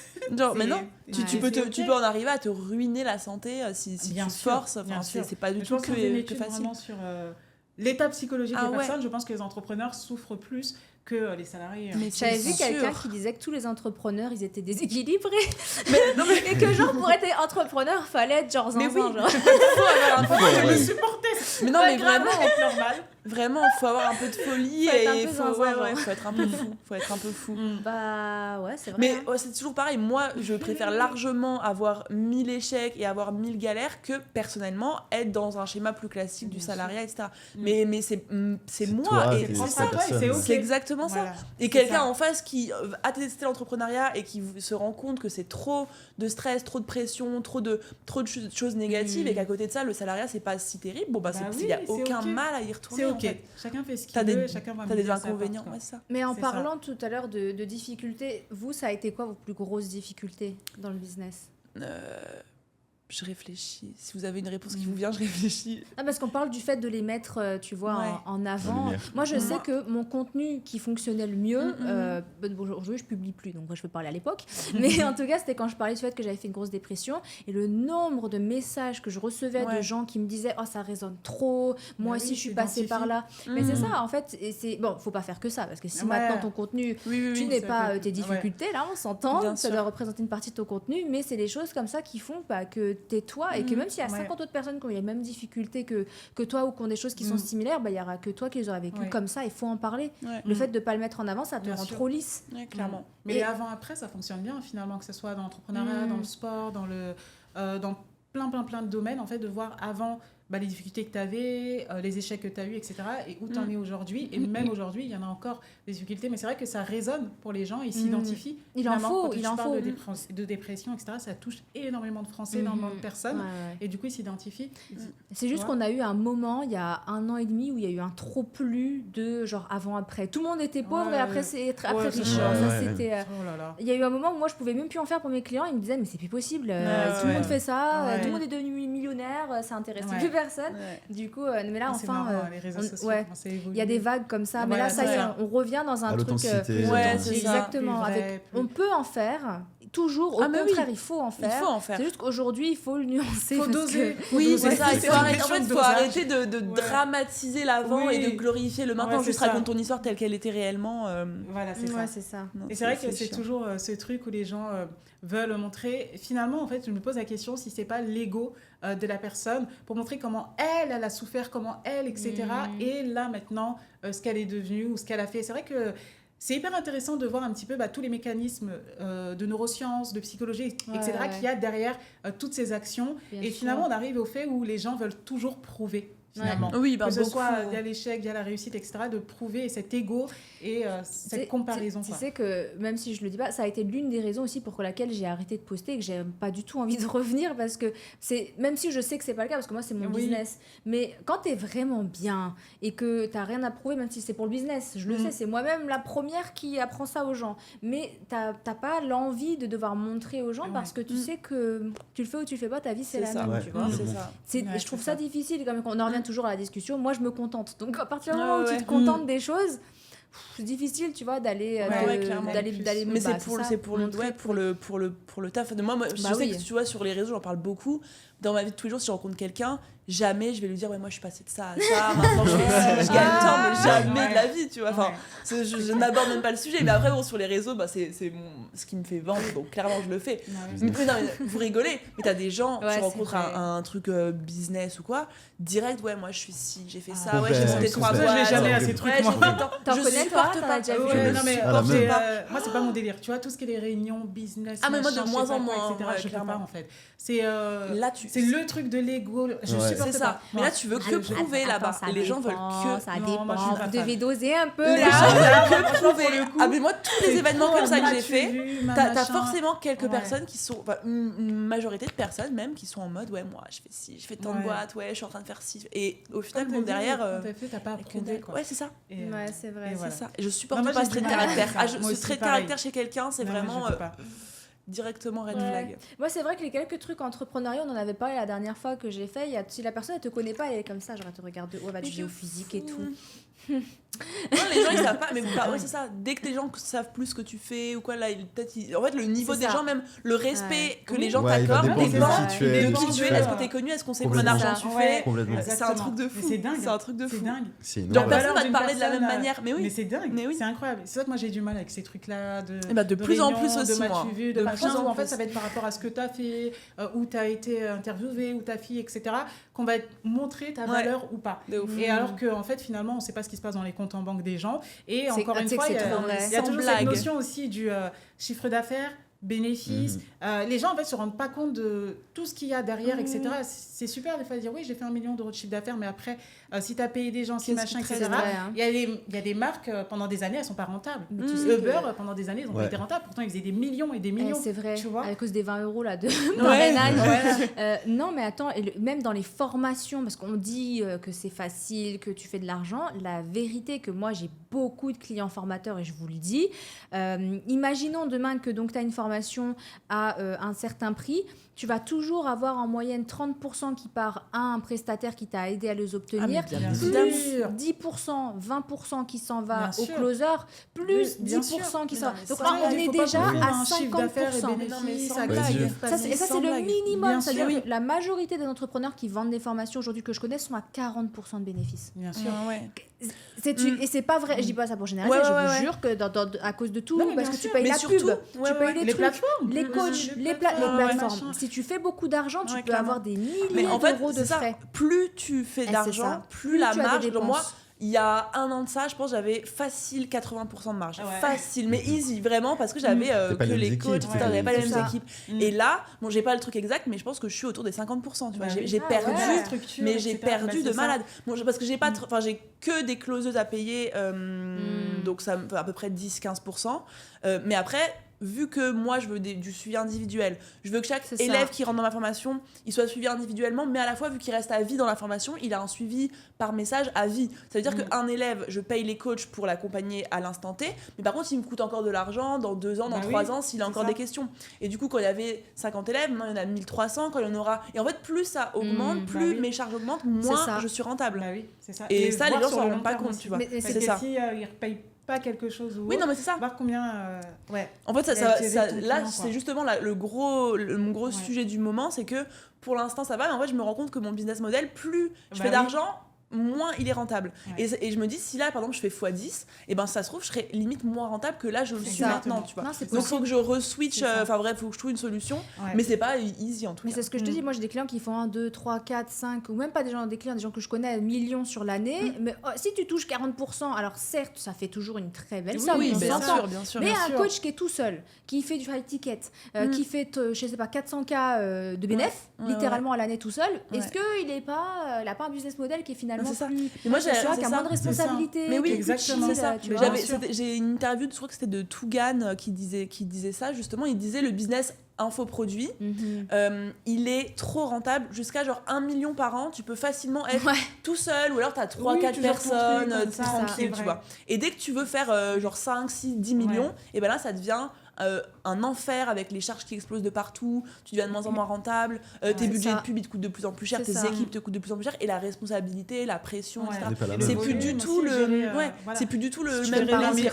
C'est pas pareil que c'est ça, si tu fais plus rentrer d'argent, t'as toujours tes logiciels qui coûtent 5 000 € par mois. Non, mais c'est ça. Mais si moi c'était pas autant ce que je veux faire et ma mission, ma passion, etc., je pense que j'aurais pu switcher de business model et devenir peut-être genre je vends une formation à 500 balles, j'ai pas beaucoup de suivi et puis je me fais moins chier, tu vois. Par contre, après c'est pas ce que je veux, donc bon. Oui, alors par contre j'ai vu il y a quelques personnes il y a des ovnis comme ça, je sais plus quel infopreneur, bref, et je crois qu'ils closent pour des sommes vraiment des centaines de milliers d'euros par jour ou par semaine, parce qu'il vend tellement cher ses produits que même si, on s'entend, même si demain il fait 50% de bénéfice, ça reste gigantesque, genre les sommes qu'il fait, mais c'est qui? Il y a une personne, 2 personnes, tu vois, voilà, c'est ça. Et puis va supporter, moi personnellement, la pression de quelqu'un qui me donne plus que ce que là je demande actuellement, ça c'est hyper difficile de te dire le mec il te paye 50 000 balles, je coûte 50 000 balles, faut offrir un service à la hauteur de 50 000 balles. Donc moi j'ai 3 000 € ma formation, je sais que quand les filles les mettent, elles ont une attente, parce que souvent c'est 3 000 balles quand tu te lances, tu les as, c'est difficile, tu vois, tu mets tout ce que t'as, et donc déjà les attentes qu'elles ont envers moi et envers ma formation, elles sont déjà archi élevées. Quand on a plein, c'est beaucoup plus de pression. Et plus tu vends cher aussi, plus c'est de la pression. Moi, je suis d'accord avec toi, mais il y a des gens qui mettent 7 000 € dans des écoles pourries et ça leur pose aucun problème. Oui. Alors qu'à la fin, ils auront un diplôme qui n'est même pas certifié d'État. Donc, donc en vrai de vrai, les 3 000 que tu investis pour gagner plus ou développer, si on remet dans leur contexte, pour moi, c'est pas beaucoup. Oui, mais personne ne remet dans le contexte. Genre, tout le monde se dit juste, je lâche 3 000 balles là. Oui, c'est à eux de réfléchir. Oui, voilà. Mais ce que je veux dire, c'est que le business model, surtout le business model, grosse offre de formation, gros produit qui coûte assez cher, vendu à plein de gens, tout le monde pense que c'est hyper scalable, c'est l'Eldorado, tu peux en avoir. Mais sauf que ça demande beaucoup de gestion de clientes, satisfaction cliente, gestion d'équipe, faut faire gaffe aux marges, faut faire gaffe à plein de trucs, et c'est de plus en plus. Enfin, moi, je pensais que j'avais le business le plus simple au début, enfin, c'était le business le plus simple. Non, mais au début, c'était le cas. J'avais 30 clients, c'était le business le plus simple. Et là, maintenant, ça devient archi complexe, et j'arrive pas à trouver comment ajuster le truc pour que ça devienne pas de moins en moins rentable et de plus en plus compliqué, parce que je peux pas me retrouver avec 200 coachs qui si je veux un jour 10 000 clientes, 15 000 clientes, 20 000 clientes, je peux pas me retrouver avec 1000 coachs, je peux pas me retrouver avec des charges à 1 million tous les mois. C'est qu'en fait, quand ça grossit trop vite et qu'il commence à avoir trop de prestataires, trop d'acteurs, trop de monde, mais t'as plus la main dessus. Et ça peut vite devenir, genre t'as 3 mois, même là maintenant je me le dis, alors j'imagine même pas dans 2-3 ans, si t'as 3 mois où tu rentres pas de nouveaux clients, tes charges fixes, elles sont énormes. Exactement. Et du coup, tu peux en 3 mois, 6 mois, t'as plus de thunes. Et c'est vrai que quand tu compares le e-commerce, c'est trop flippant. Moi, j'ai les deux. Du coup, j'ai les deux côtés, le côté produits numériques, accompagnement, etc. et e-commerce. Il n'y en a pas un qui est mieux que l'autre. Parce que c'est des difficultés différentes. Toi, en plus, Socona, je pense que tu as un peu de facilité à vendre des formations. Mais il faut savoir que littéralement, le business de formation, ce sont les produits les plus durs à vendre. Tu ne pourras pas trouver un produit plus dur à vendre qu'une formation. Parce que c'est littéralement un truc qui est filmé. C'est pas comme, tu sais, un coaching. Un coaching, c'est personnalisé. Là, tu n'as pas la personnalisation. C'est un truc qui est filmé. C'est le truc le plus dur à vendre. Vendre une formation, c'est très difficile. Les gens, ils pensent que c'est facile parce que hop, elle est pré-tournée, donc tu la vends. Mais c'est justement parce qu'elle est pré-tournée que c'est plus dur à vendre. Les gens, ils préfèrent avoir du personnalisé. Aujourd'hui, pour le même prix, tu as du personnalisé. Donc pourquoi est-ce qu'on irait voir une formation? Donc aujourd'hui, c'est vraiment l'un des produits les plus difficiles à vendre. Donc c'est pas du tout un Eldorado comme les gens ils disent. Par contre, maintenant, si ta formation est vraiment bien, tu la vendras, c'est sûr. Mais c'est très difficile. Et c'est pour ça qu'il y a beaucoup de gens qui se lancent dedans et qui se cassent complètement la figure. Bien sûr. En fait, c'est tout ce qu'on te vend aussi, parce que c'est toujours comme la ruée vers l'or, en fait, les vendeurs de pioches. C'est-à-dire que à un moment donné, là, c'est l'Eldorado, on te dit vends des formations, tu vas dormir et puis tu vas être payé, c'est trop bien, c'est un produit digital, tu le fais une fois et tu le vends tout le temps.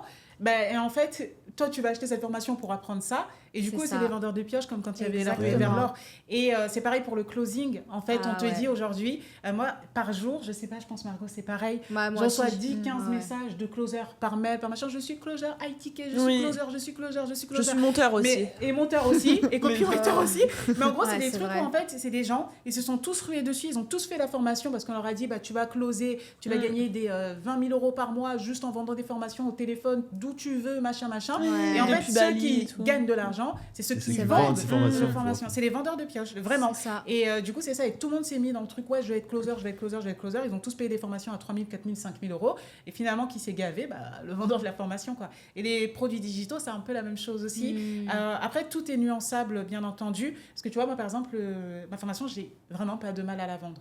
Donc, et du coup, c'est un vrai produit digital, Oui. tu suis à ton rythme, etc. Donc, je pense qu'à chaque fois, il y a des nuances, mais c'est vrai que ça peut être complexe à vendre. Ah, mais il y a clairement On va dire des gens l'accompagnement. qui abusent. Hein. Mm. Ah, oui. Oui, C'est ça. à voir. Écoutez, C'est fini là, hein. C'est Ouais. fini. Ouais. C'est pas Ça vrai. passé déjà. hyper vite, mais j'en peux C'est plus. C'est Ça passé passe trop super vite. vite. De fou. Grave. C'était trop bien. Ouais, top, C'était top, trop top. cool. c'était vraiment très cool. T'as kiffé? Ouais, Ouais, j'ai kiffé. Non, trop c'est bien. trop bien. En plus, là, c'est plus conversationnel, Mm. on partage nos points de vue, etc. C'est sympa. Parce que c'est vrai que, par exemple, tous les podcasts que j'ai fait, moi, c'était plus en mode interview. Ouais, moi Je pose aussi. des questions, je réponds, machin. C'est chiant. Et là, c'est sympa, c'est Mm. chill, c'est... voilà quoi. Il manque un petit truc à grignoter. Grave. Ah, j'avoue. boisson, C'est etc. prévu, Et- on fera les sessions Voilà. restaurant, chacun à Oui. la table. C'est pas moi qui cuisine, juste, mais voilà. Ah ouais, on Tu peut te aller rappelles chez la vidéo quelqu'un. que tu m'as envoyée? C'est oui. bien ça. Il est top ce format. Trop cool. Trop cool. Bah, Prochain trop format. bien. Je Merci d'être cuisine venu, pour t'as Margot. su. Oui, ce serait trop bien. Merci d'être venu, Sokona, t'as assuré. Ouais, merci je t'en prie. beaucoup. C'est un Merci à plaisir. toi d'être venu, c'était vraiment top. Ouais. Top, C'était top, trop top. bien. Content d'avoir sur le Toujours un podcast. plaisir. Puis on peut gentiment clôturer Bah oui. en disant aux gens qui écoutent et qui nous regardent de s'abonner et puis de lâcher un petit 5 étoiles sur les plateformes Oui. de podcast, Tout à fait. histoire de Oui, soutenir et de abonnez-vous. push le podcast au mieux. Grave. Et puis, On se retrouve semaine prochaine, ouais. n'est-ce pas? Bon bah Ouais. allez. Bye. Allez, à la semaine C'est dans prochaine. 2 jours, ça va pas Margot. Ça marche. Allez, salut. Allez, salut, abonnez-vous, ciao. bye bye. Bye. Bye.